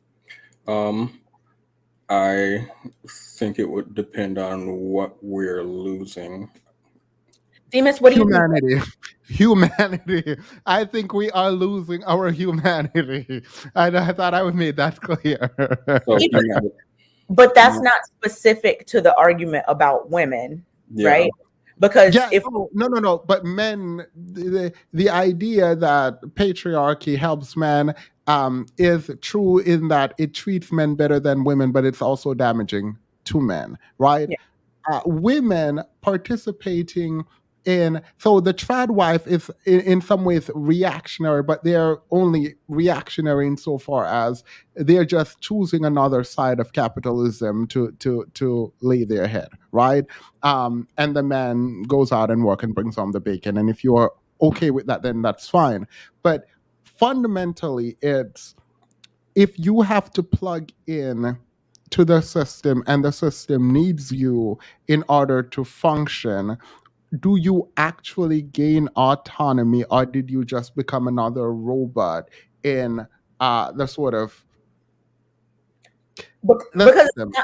I get exactly what you're saying, because it's not like you as a woman who can now work can just do whatever you want and live this fulfilling life necessarily. Of course, some people can, and that goes for men or anyone. But it's more so. But in that, like, become a corporate attorney as a woman, and you still are plugged into a system where you don't fully enjoy. Like, you can buy the Louis Vuittons and you can do all of that, but like, you fundamentally have to be plugged in to maintain the life that you want. So it feels very sort of. It feels like an illusion of sorts, whereby you will constantly be chasing for something, and you will think that you're doing that you've gained something in terms of your freedom, which is good, your autonomy, which is good, but do you actually have freedom and autonomy? Can you actually choose to live the way you want? If you like, if you're to be a part of the system, you have to play your part in the system, and it doesn't feel like the system is going to and I say the system, but I'm talking about just sort of power structures. Mhm. I don't think it's going to just defeat itself and allow it to fall. Like, I feel like the question is ultimately about free will, whether or not we actually have it, and if so, to what extent. And I feel like, well, is that the question first? no. It's about I think it's about the trade-off, right? So like before it was like you were not from men, but now like you're not free from your job. So I mean, is it worth it? And I think a lot of people do find it easier to just be, you know, rich auntie or whatever than to be somebody's wife. More so than they did in the past. Wait, so you guys are talking past me, because I feel like this is a very specific question about women not having free will, technically, insofar as their ability to not operate in society without being attached to a man, and now progressing to a society where See, this is why it's not free will. I will go out and say that it is true that women did not have legal power and autonomy, but to pretend that other forms of power and means of access and control didn't exist is a lie. However, I will accept that it is better for all citizens, women and men, to have equal rights. However, it feels like the attempt at equality is forcing us all to engage in ways that are counterproductive to sort of decent human interaction. And there is not a lot of choice in how you show up, because you have to show up as a worker. I agree. I agree with that. And the question is still like, okay, which one is better? Would you rather that or would you rather this? And I think most people would rather legally free and not just having to play these kinds of political games and having access to knowledge and keeping it and giving your husband enough to do what they want. Like, women collectively were, I feel like the image of women as completely powerless, particularly black women, can be in slavery, sure, but I think women, black women in particular, have shown themselves to not be completely subordinate, and that they can create for themselves lives outside of having the legal power to do it. Now that you have the legal power to do it, is this progress because legally it says you now have it? Or did something else change? Did you give up something fundamental to get this? And maybe you didn't. Like, I'm just trying to like ask the question more broadly about plugging into the system to become a worker of the system where, I mean, for black women, they've always been, right? But it seems an odd thing that we so readily accept progress without questioning What the whether or not we do, yeah, what the trade-off is, and yeah, like did we give something fundamentally up? And maybe we should give it up, right? I'm not saying it's wrong or right. I'm just saying that I've never actually seen someone question progress. Like, and maybe I'm sure there are scholars doing it, but as I'm reading through like anthropological research about sort of how women negotiated power, it feels like we've been very reductive in the ways that women had control. I feel like that gets missed. And if you read Wife of Bath, you guys should read this. It's an interesting thing about a woman who kills all her husband and take their money, essentially, in a time where women had wasn't supposed to have power. And I feel like we should question progress a lot. I actually do think that. Yeah, Sorry. I think That's so. why It's one of those dilemmas, like with anything, right? Like social media, for example. Like, is the trade-off worth all the things that come with it? There are tons of really good things about social media and how people have been able to connect, but then also it takes away some of the face-to-face quality interactions for some. So I think that, like you said, I think it's really good to question progress and really examine like what is actually happening and what does this all mean. And those are questions like that are really interesting, I think, to discuss, because like you said, a lot of times it's like, oh, it's better than it was in the past. And it's like, well, there are some things that were traded, and how do we feel about that? Or how has that affected, X, Y, and Z? And it's not to say it was better then. Please do not Yeah, mistake me no. by saying it was better then. But I'm also considering it should be better now. But how could we have made it better in ways that kept Yeah. our human? I feel like we are. All right. I'm Full questioning. disclosure. I'm questioning the humanity part. I think that humanity requires care for others at its fundamental level. And I think that we have become so ego driven and self centered. And it feels like the world revolves around each individual person. And the seeking to be validated by the community through social media has created this very toxic culture of people wanting to engage, right? I don't think this is an accident.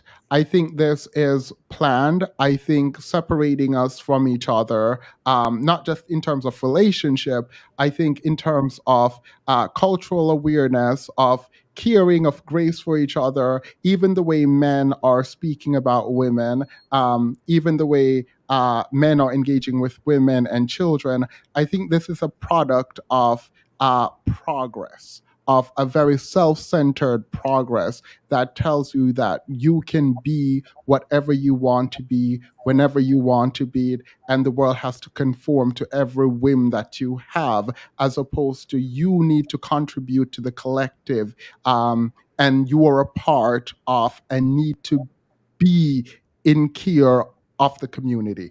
I don't know if this is a bad thing fully. I think the self-centered part is a bit is narcissistic, obviously, but I don't think it's all bad, and I don't think it's not progress. I'm just saying I don't want to just accept progress. Because it could have been better in a different type of way. Like, Yeah. this is not the only way for progress to have happened, particularly pertaining to like women specifically. Like, there were lots of other directions things could have gone where, you know, women could, you know, have more autonomy and still be able to do other certain things or whatever, or be treated better in general in society by men and all that. Like, this wasn't the only route. So like, I think that that's definitely And a question to be asked. and the way the problem is, I feel like we are, for example, beating our bodies into submission, instead of being in unity with the world. Like, it feels very sort of inorganic. Again, down to coffee and the way that we consume caffeine, for example, in order to be productive. I think it diminishes humanity.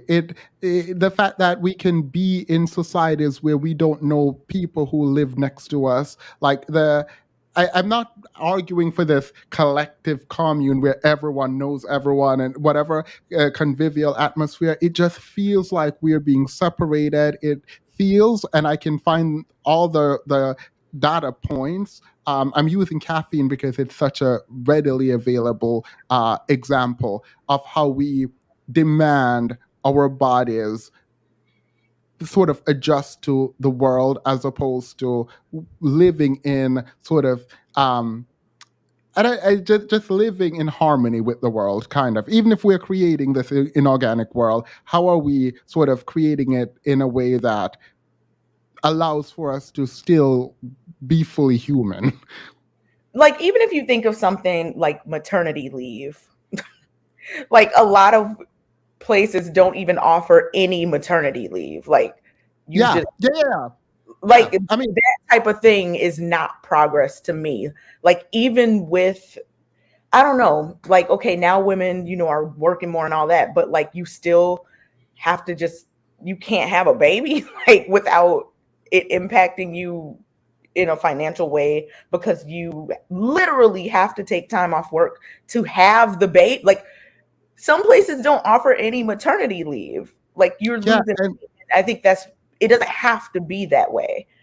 And I I feel think like the more I'm with you, and I feel like the maternity leave is a great example of how we are literally forcing our bodies to conform as opposed to living meaningfully with the world. But the more I'm reading works around anthropology specifically, the less convinced I am that we should take everything that we have achieved as progress, because I think progress is being defined technologically. Um, and if we're moving towards a cyborg age, right, then we're accepting that that's progress because we're leaving a hunter gathering society and we're moving towards a sort of robot controlling the world, essentially. That kind of movement is very clearly in people's mind progress if we're defining it as technological advancement. If, however, we're supposed to be looking at this from a sort of human level and whether or not we're being more or less human, the question again, what it means to be human, comes up, and I'm not about to get into that. But if we say we can answer that to some degree, would we say we are more human or less human, Petty? That's the question, probably still terribly put, but you can go ahead. We're the same level of humans are malleable, and to become something different, I don't think takes away or gives you humanity. I do think Wait. You don't think while the prison experiment was taking away humanity? the prison experiment. Yeah, where the guards started beating prisoners and treating them poorly and literally about to kill them before the thing was ended. You don't think that's a lack of humanity? It would depend on how you define humanity. Maybe like Exactly. So it could be a lack of that would humanity. remove maybe No, in no, my no, no, mind no. your person. Your statement was that Yeah, humanity. you asked me how I define humanity specifically, right? I say I don't think anything takes away or gives you humanity. Maybe you're. So I'm asking you from your definition: is that humanity? Would you say that is humane? Humane? No. So when I say humanity, I'm speaking about the meaningful ways, good ways in which we interact with each other. So the fact that you paused at humane. When you say humane, I'm thinking of being like good or kind to someone. Yeah, that when is what I say mean. Humanity, I'm thinking. Yeah, no, that's what I realized. That's why I'm correcting it. Okay. Yeah, because it's a little different, right? Yeah. I mean, we use humanity. When we say someone is losing their humanity, that's what we generally mean. That's the page I was on too. The same one as you, Themis. But when Petty like just started talking, I was like, he's probably thinking of it a different way. Like everything that being a human encompasses, good or bad, is like part of humanity. That's what I got from his response. Yeah, aside from that, I do think these questions are being asked. Like the idea that we just progress from cavemen with sticks and now having an entire world like run by robots and now people becoming robots on TikTok. I think this has been questioned at every single point and is still questioned. So I don't know that people are accepting. No. The question isn't whether or not it's progress. The question is it good or bad? But I think that's being questioned. I still think that's being questioned. The idea that we just all get cell phones and everybody's like, cool. No, this feels like something that's still widely debated today. The idea that people wait, whether it's being debated is not the question. The question is it being debated around progress? I think it's almost a truism now that people accept that this is progress. Okay, I don't know that. Well, I would say that it being progress is debatable too. I don't know that it's being widely debated, but I do think it's debated.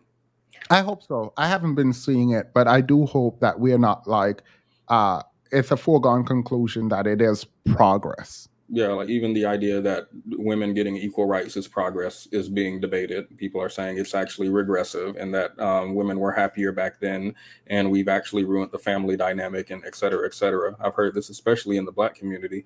The idea that social media is progress, I think, has been debated. People are saying, oh, yeah, you're on social media with people across the world, but people, like you said, don't talk to their neighbors. So in my mind, I don't think people are saying that. The people say they want to go back, which indicate that what is happening now they don't like. It doesn't mean they don't see it as progress. That's what them wanting to go back to me indicates, that they don't see this as progress, but as a regression. No. So progress does not have to be good in the outcome, right? Like something, if we're saying technological advancement is progress, right? Like do you agree with that? Like if we're I thought you guys defined progress as related to good. I might have been mistaken. Yeah, earlier, because I think earlier you had asked that, Petty, because you were thinking of it in terms of more like a timeline, like time going progressing. But that's not, I'm saying if we define progress as technological advancement, it is easy to see how we have become better technologically. And that would itself be progress, right? Yeah. That is how people are defining it. My question I still is think there's discourse around people defining technological advances as bad progress. Like the idea that robots are taking our jobs and people are becoming unemployed, and like I think people are Yeah, but that's also in the name of progress. What I'm saying is, can we question it and say it is not that it's good progress or bad progress, that it's not progress? Duo, you would have to define humanity first. Yeah, that's the whole point of the discussion. That Um, is there a way, like, I'm not saying it is not, like, I feel like I'm defending that it is or it is not progress. I'm only saying, can we question whether or not it is progress? You're saying people are questioning whether or not it's progress, but your example is saying that people are saying it's bad progress. That is not questioning if it's progress. That's accepting that it's progress, but defining the kind of progress it is. I am saying questioning completely whether or not it is progress, whether or not it I would is advancing. I would ask the usefulness of that. I think people would generally describe progression, even if it's regressive or not even progress or regression, but neutral. I think they would generally inherently tie in positivity to progression. So when people are measuring whether or not there's progress, instead of doing what you're doing, I think they're measuring whether or not society is moving towards something good or something bad. So I would. Well, no, it's a move towards something. It's Something a more forward. convenience You and want Yeah, it's a forward movement, but I'm saying, is it a forward movement? If we define progress as forward Yes, yes. movement, That's what I'm I'm saying, saying. I'm asking the usefulness of determining whether or not it's a forward movement, as opposed to whether or not it's good or bad. whether or not it's a forward movement implies to a lot of people that it is good, right? Taking away the idea of progress, if it is not progress, allows us to question more directly what are the trade-offs that we're making that would lead us to believe that we are moving forward. Okay. and I think the place where it gets like, because I think like we're thinking and saying like very similar things, but there's like slight differences. And the slight difference is that, okay, a lot of people, when they think of progress, they think, oh, this is something that didn't exist before, now it exists now. That's it. Yeah. Like, this is something that it's not necessarily like, oh, was this better for humanity? It's just, okay, this exists now and it didn't before. So now that was progress. Yeah. And I think just like with a lot of the advances that we have had, just in terms of a lot of things, a lot of them have to do with like convenience and making things easier. So on one hand, someone can be like, it's really easy to manufacture this or that, whatever the thing is, because of these new technological advancements. But then on the other hand, okay, now there are less manufacturing jobs because No, but that's even a direct result. The trade-off for some of that also include the child labor that is taking place in yeah, other countries. So, the core if we're thinking about the global north, for us to live the kind of life we have, like, sure, it looks great, but if you peel the curtain back just a little bit, you might or not even want to look back progress, there. or Yeah, or is it worse because now more people are being subjugated in a yeah. different way that they weren't necessarily before, because demand was not as high, because there weren't as many choices, because all these other things that come with not having all of these conveniences that we have today. Yeah, I mean, that's a great example, actually. But, like, being in a building before we figured out asbestos was killing us and being exposed to it, like, we are, like, I think, again, my question isn't meaningful in a lot of ways.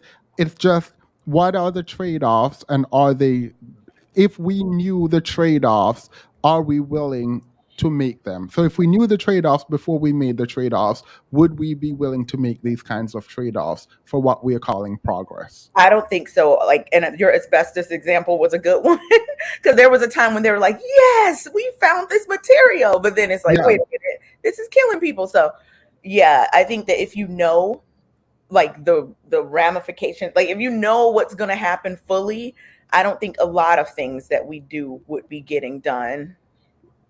But you don't know until way further down the line. So All right, let's read. Go ahead, Patty. Read these. Sorry, I just got a notification on my phone. Uber charged me $9.99. I forgot to cancel my free membership, and it renewed today. So You got to tell your phone or Alexa or somebody to remind you. Wait, free membership for what? Uber has membership? like Uber One, you can get discounts on rides and Oh, Uber Eats. period. And stuff. Yeah, it's fine. I'll take the loss. Everyday life with taboo, $4.99. Thank you. These men have convinced themselves that a healthy relationship means submissiveness from the day you meet, and a woman to provide for them, a submissive provider. That's petty. Petty wants. No, I Oh, believe the man should provide. Incog Black. $10. Thank you. It's interesting how our imagined realities, money, capitalism, societal systems, is always seeming to become more powerful than us. Kind of makes me start to develop grace for God. I don't know if it makes me do that, but it does make me think. Thank you. all right. Thank you, Incognegro. See, petty autoplay is not progress. For real, we need to have a conversation about whether or not paying money for Uber Eats is progress, because I don't think it is. Oh, I've realized we came to the end. Let's end the show and then go into the after show. You seem like you are circumspect, Petty. So when we come back from the after show, explain to us what the problem is. Let's play this horrid song. Get into it.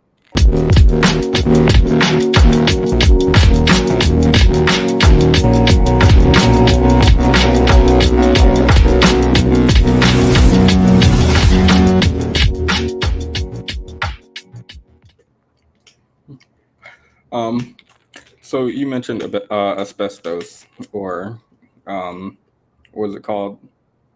Asbestos. Who is she? What's her name?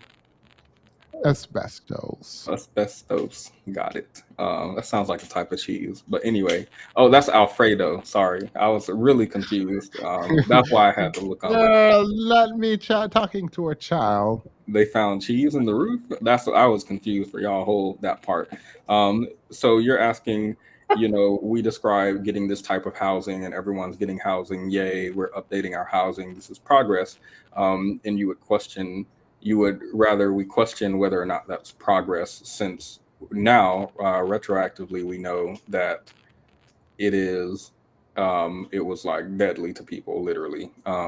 So I still question the usefulness of whether or not it's progress versus whether or not it's good or bad to proceed with this. But ultimately, it sounds more of an argument of semantics than actually difference in belief. Nope, absolutely not. Okay. It's not a semantic. What I'm saying is that I want us to be more cynical, essentially. Famous, do you think that something counts as progress if it might not be like the right thing, but it's part of the journey to the better thing? So like, So maybe the trying situation. I'm trying not to make judgments about like good or bad or better or worse in terms of moving forward, because maybe the progress is like population control, right? Because that allows us to live longer or whatever. I don't know. I'm not making that judgment. My question is about, it feels like our arguments are about the results, while accepting that what we have done to get the result is progress. And I think that we should be more thoughtful and critical about accepting the idea that what we're doing is progress, because it is true that there is a positive connotation that comes with the idea that this is progress. Now, I am not anti-progress. I'm very pro. I'm not I am not so much fascinated at all with what people ultimately believe, if it's progress or not. What I'm caring more about is us accepting that maybe there are trade-offs being made, and we are comfortable with these kinds of trade-offs. That, hey, I don't mind child labor for me having the power of a supercomputer in my hand. You know what I mean? The iPhone or something like that. I think once we can accept those and grapple with them and not think of them as so distant and just say, in the name of progress, we are going forward. Um, for women, I think in the name of progress, I can do whatever I want and be whoever I want. I think that's great, by the way. But also, what does that mean about what is being required of me? And knowing that for me to be fully actualized, again, good thing, it means that I have to show up in ways that might not be suitable for the way I operate. And this is not just for women, it's for men also. Like, in the name of progress, what am I giving up? And am I willing to give that up?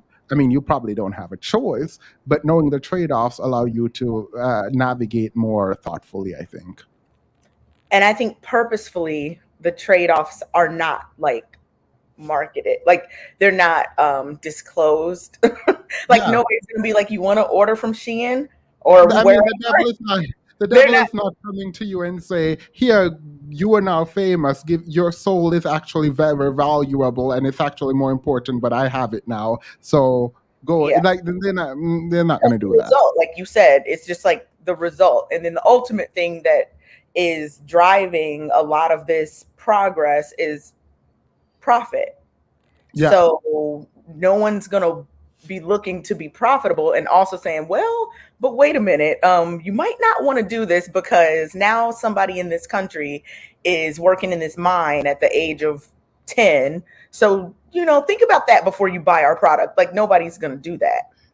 So I think people have become not even desensitized, because I don't think a lot of people even think about it. Just like with the food industry and like farm animals or like anything you want to look into, we've become, like, for the most part, so disconnected from how things are made, where things come from, that it's just like, all right, I like to be able to go to the store and have all these options versus like what is the effect of that in terms of the environment, in terms of how animals are treated, in terms of how we have an abundance of food, and we're just starting to understand, not even fully, how the kinds of food we're consuming is affecting us, even on, like, not just physical, but like our brain or psychology. Like, we don't know. And I'm not saying we are going to. I'm just saying be critical. Yeah, I agree. Which also, like, be critical of me, be critical of content consumed, like, I think cynicism is a good thing. Yeah. And petty does not. I think we already question things. No, we question things. I think we might not be questioning the right things. You don't think people question, oh, is this processed food bad for me? No. That's not what I'm saying. I'm sure they do. That's too reductive of my position. You don't think people question the trade-offs of using child labor to gain progress? I don't think enough people know or care about it, but I do think there is a louder voice now. I think there is a deconstructiveness movement that it's funny because what I'm asking for is thinking in this way, but I also am weary of sort of completely deconstructing everything. I think that also is another fear on the opposing end, where it's like, it's all bad. I'm not anti-capitalist. Let's just be clear. Never been. Maybe this has to do with a difference in generation. I feel like my generation is like very questioning as far as questioning systems, societies, and no, your generation is just on Instagram and Twitter doing absolutely nothing. I feel like my generation, definitely, when you look at Gen Z, millennial, I don't know what other generations there are. Have you seen these people on TikTok? They're not, girl. The fact that y'all think y'all are some social justice warrior on TikTok and Instagram that's not what I said. I don't know who you're responding to, but I'm responding to you and your generation, which I believe my generation, compared to the past generations, is more skeptical and more critical than generation. Than the civil rights movement. You think your generation is what? You please continue, because I'm going They to bring are up the civil they rights are more movement. skeptical and more critical than generations in the past against things that are not obvious. Obviously, when we're looking at people being slaves and being freed, or people being considered 1/3 of something, 2/3, not sure which, and wanting to be considered equal, these are easy things, right, for Mm. anyone to look at and fight against. I But the don't more know. subtle things that you talk about, I wouldn't. I don't think that is actually true, because when we think about moral relativism, we can also think about the idea that hard and easy through a sort of cultural lens might not have been that difficult or easy when you were living through it. Some of the same critiques about people now was used then. That you move to a more covert racism, for example, and people are calling that out, didn't mean the same rejection of people calling out didn't exist when racism was overt. okay. Because after, go ahead. So you would apply this critique to generations equally. What do you mean? I'm making a distinction between the younger generation and the old. You're saying that throughout all I'm of trying this. to understand, and maybe I should let you talk more then. I'm trying to understand what your distinction about your generation is. Because you seem to try to pedestalize your generation, and I would not. But go ahead, let me hear it. For the things that you mentioned, it seemed like my generation is much more skeptical than your generation is. You can say that your generation was just as skeptical. I think about different things. Obviously, they made progress, and their generation before them made progress.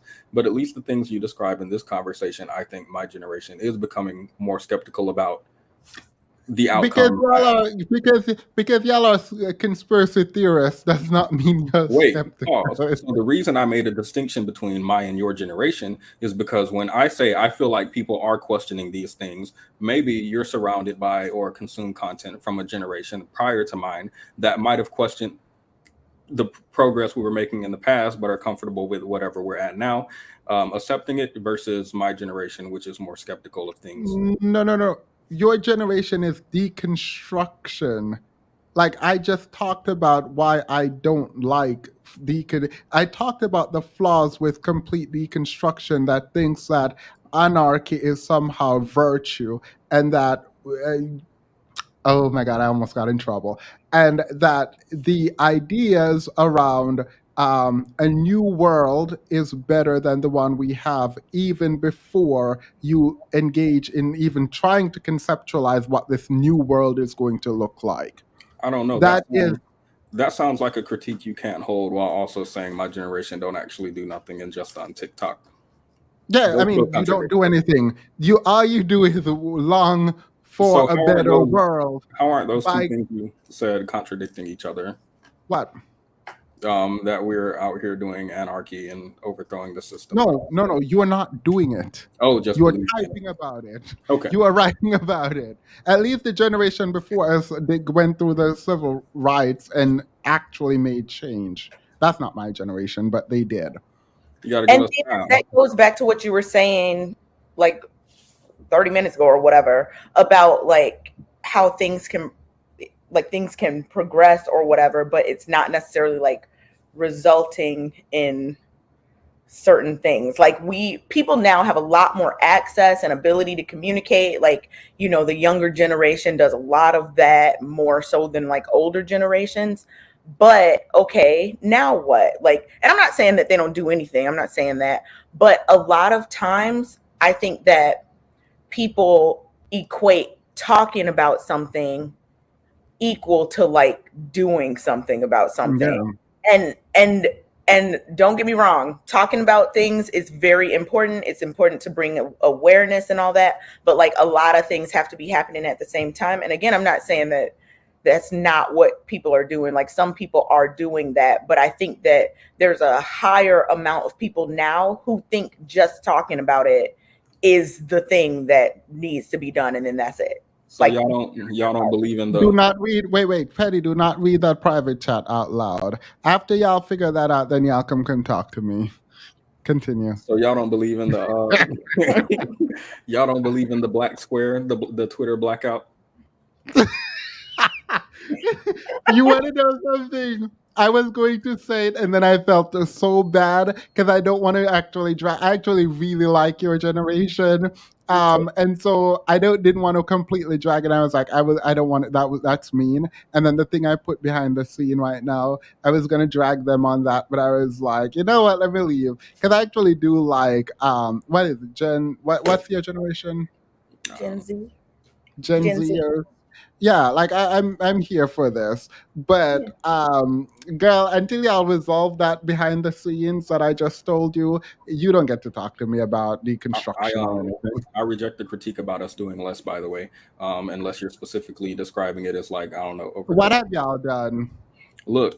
Didn't I just But say no, about no, no, no. Please explain to me what y'all have. What didn't is I the just say accomplishment? didn't I just say about the black square? Y'all don't remember? So everybody forgot about the black square. Also, in Washington D.C., they painted a road rainbow. What generation doesn't have progress? So you think all of this is just meaningless? Period. I take everything I said back. Thank The you. black square did it for me. For every one of those people online who changed their profile to the black square in solidarity with the black people, thank you. Thank you. I appreciate it. It means a lot. It changed. It did a lot for us. Do you know how often on Hinge I see Black Lives Matter in someone's bio? So when we say that Gen Z don't do activism, y'all can get off of us. Thank you. Y'all want us to Period. go out here and march in these streets and get water hosed down? Like, I don't know what's going on in France right now, so I'm not going to talk about it. But no, thank you. I think I appreciate that. I take everything I said back. Gen Zers are doing the thing. I don't know what things. Should they do more things? They better not, and they should stop doing things. But I appreciate you for trying to Yep. do said thing. I mean, I think it's a legitimate question. Do we need a sort of violent overthrow that might be necessary in the past today, or can we change stuff by reaching people more through social media or different methods? I don't know. Girl, aren't all of us on antidepressant? No. I went to my. This is crazy. One of my first therapy appointments. They ask all these questions in a row. Do you have thoughts of unaliving yourself? Do you have thoughts of depression and stuff like that? And she was like, do you feel depressed at times? I was like, yeah, don't we all? She was like, no. I'm like, oh, okay. I thought we were all in this together. All right, cool. I mean, to be fair, y'all being what was it? It came out that you guys were one of the most neurotic generation, and with a lot of anxiety and things like that.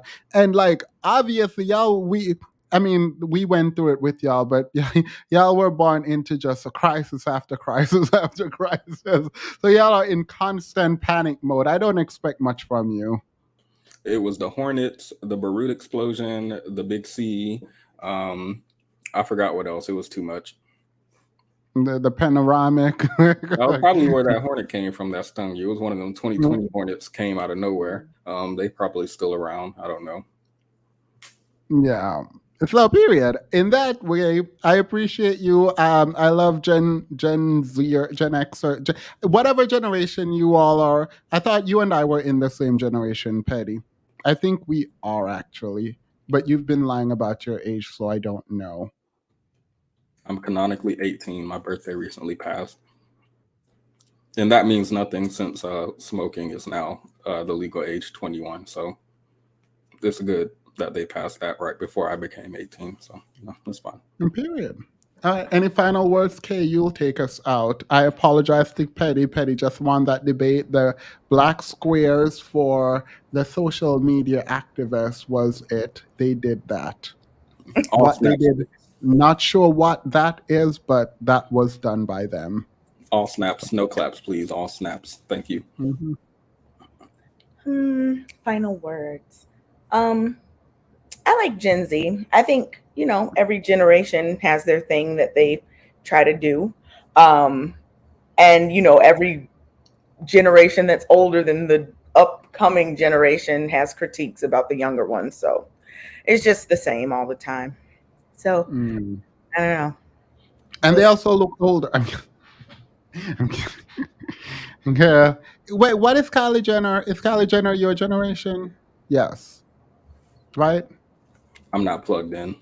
I'm the I wrong feel like guy. that's the perfect. She perfectly embodies what that generation is. Beautiful. Okay. Because these last generations, I don't think beauty was really a thing until Gen Z. Let's be real about it.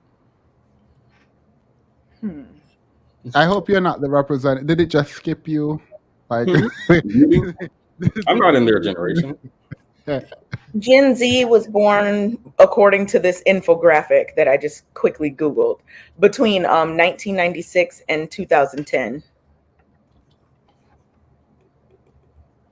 I'm an 80s Oh, baby, so And you then look the like ones older than that are millennials. The next one is millennial. gotcha. Well, it was nice having a Gen Zer on to give us his perspective. We definitely did learn absolutely nothing, but that was expected. So I appreciate you for coming on, Prince Petty. Kay, thank you. You look lovely as always. Thank Um, you. have a good night. I'm kidding. Go ahead, Petty. Take us out. I said Kay, but go ahead, Petty. You got dragged, so it's only fair. And Patty, Nice. say something to the people in the chat about your skincare, the Vaseline, the fan, like needing an air conditioner. People have been talking about this in the chat, like regardless of what we were talking about. Like there was always people talking about the Vaseline situation in the chat. I was looking at it. I'm like, how many times am I going to see the word Vaseline? So can you address that? Just maybe drop a quick skincare routine. my mom used to lather me with Vaseline before school, and I started back doing it because my skin used to be crispy. Crispy? What do you mean? That's a Gen Z term for good. Not like crispy insofar as my skin being crispity crackly crunchy, but rather it just being a synonym for good.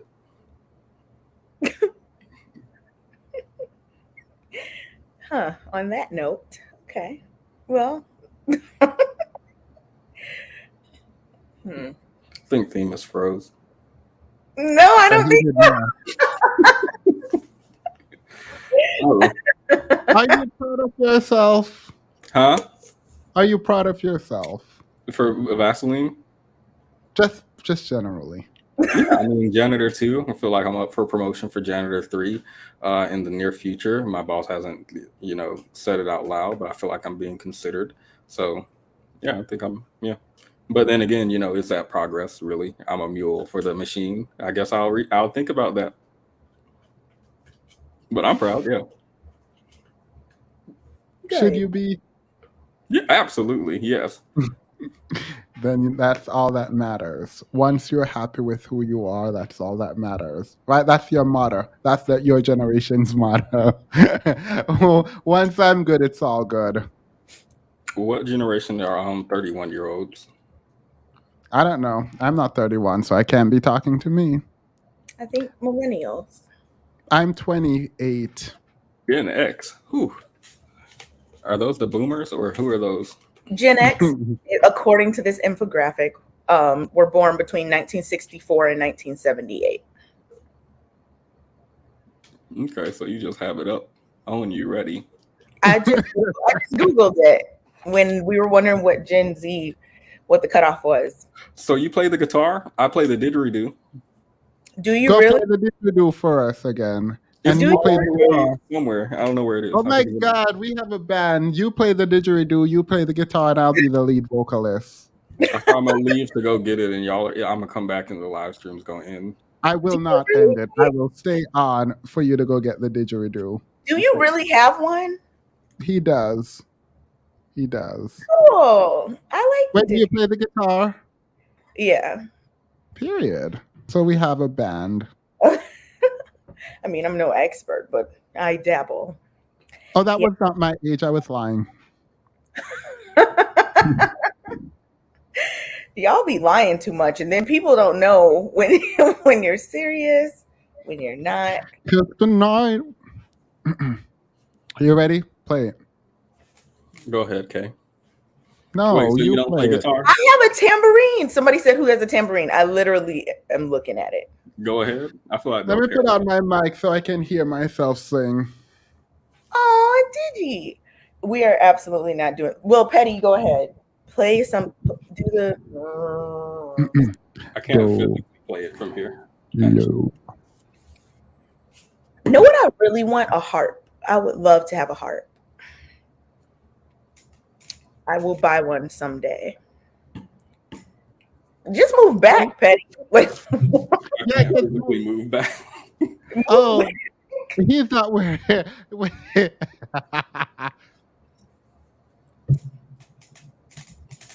who has an African drum? I do. I'm there.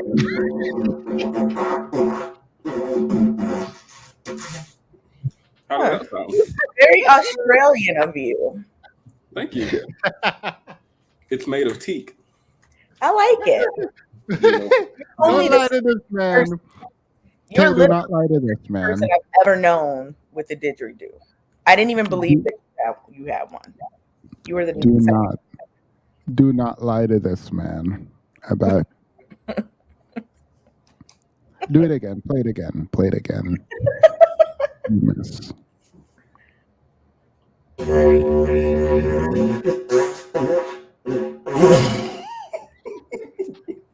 Okay. I can't play it. You know, I tried to play it before and it's hard because the air, you have to like do that circular air thing. Yeah, the circular breathing is so hard. And if you don't do it right, it sounds like voodoo. Yeah, it's really hard. So I played honestly, it for my mom, and she was like, "That sounds like shit." Like she actually said that to me. Wait, is that good? The fart machine? Wait, what? No, what you did right now, was that good?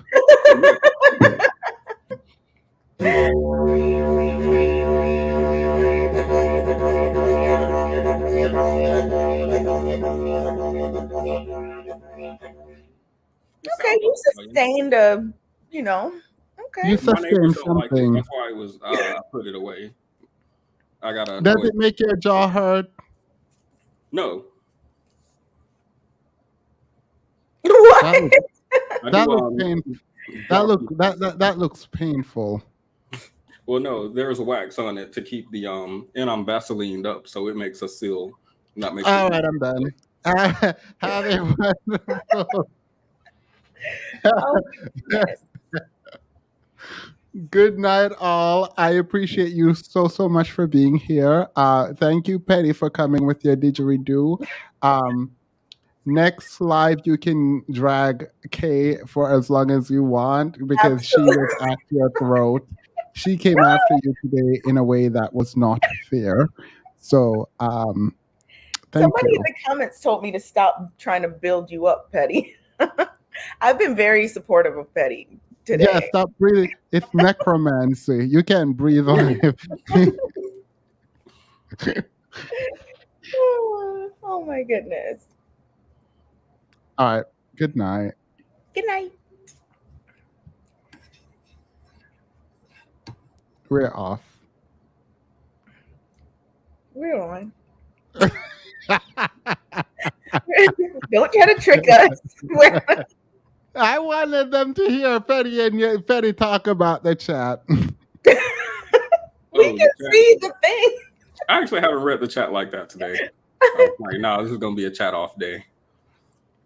All right. Bye, everyone. I'm actually going off now. Have a wonderful night.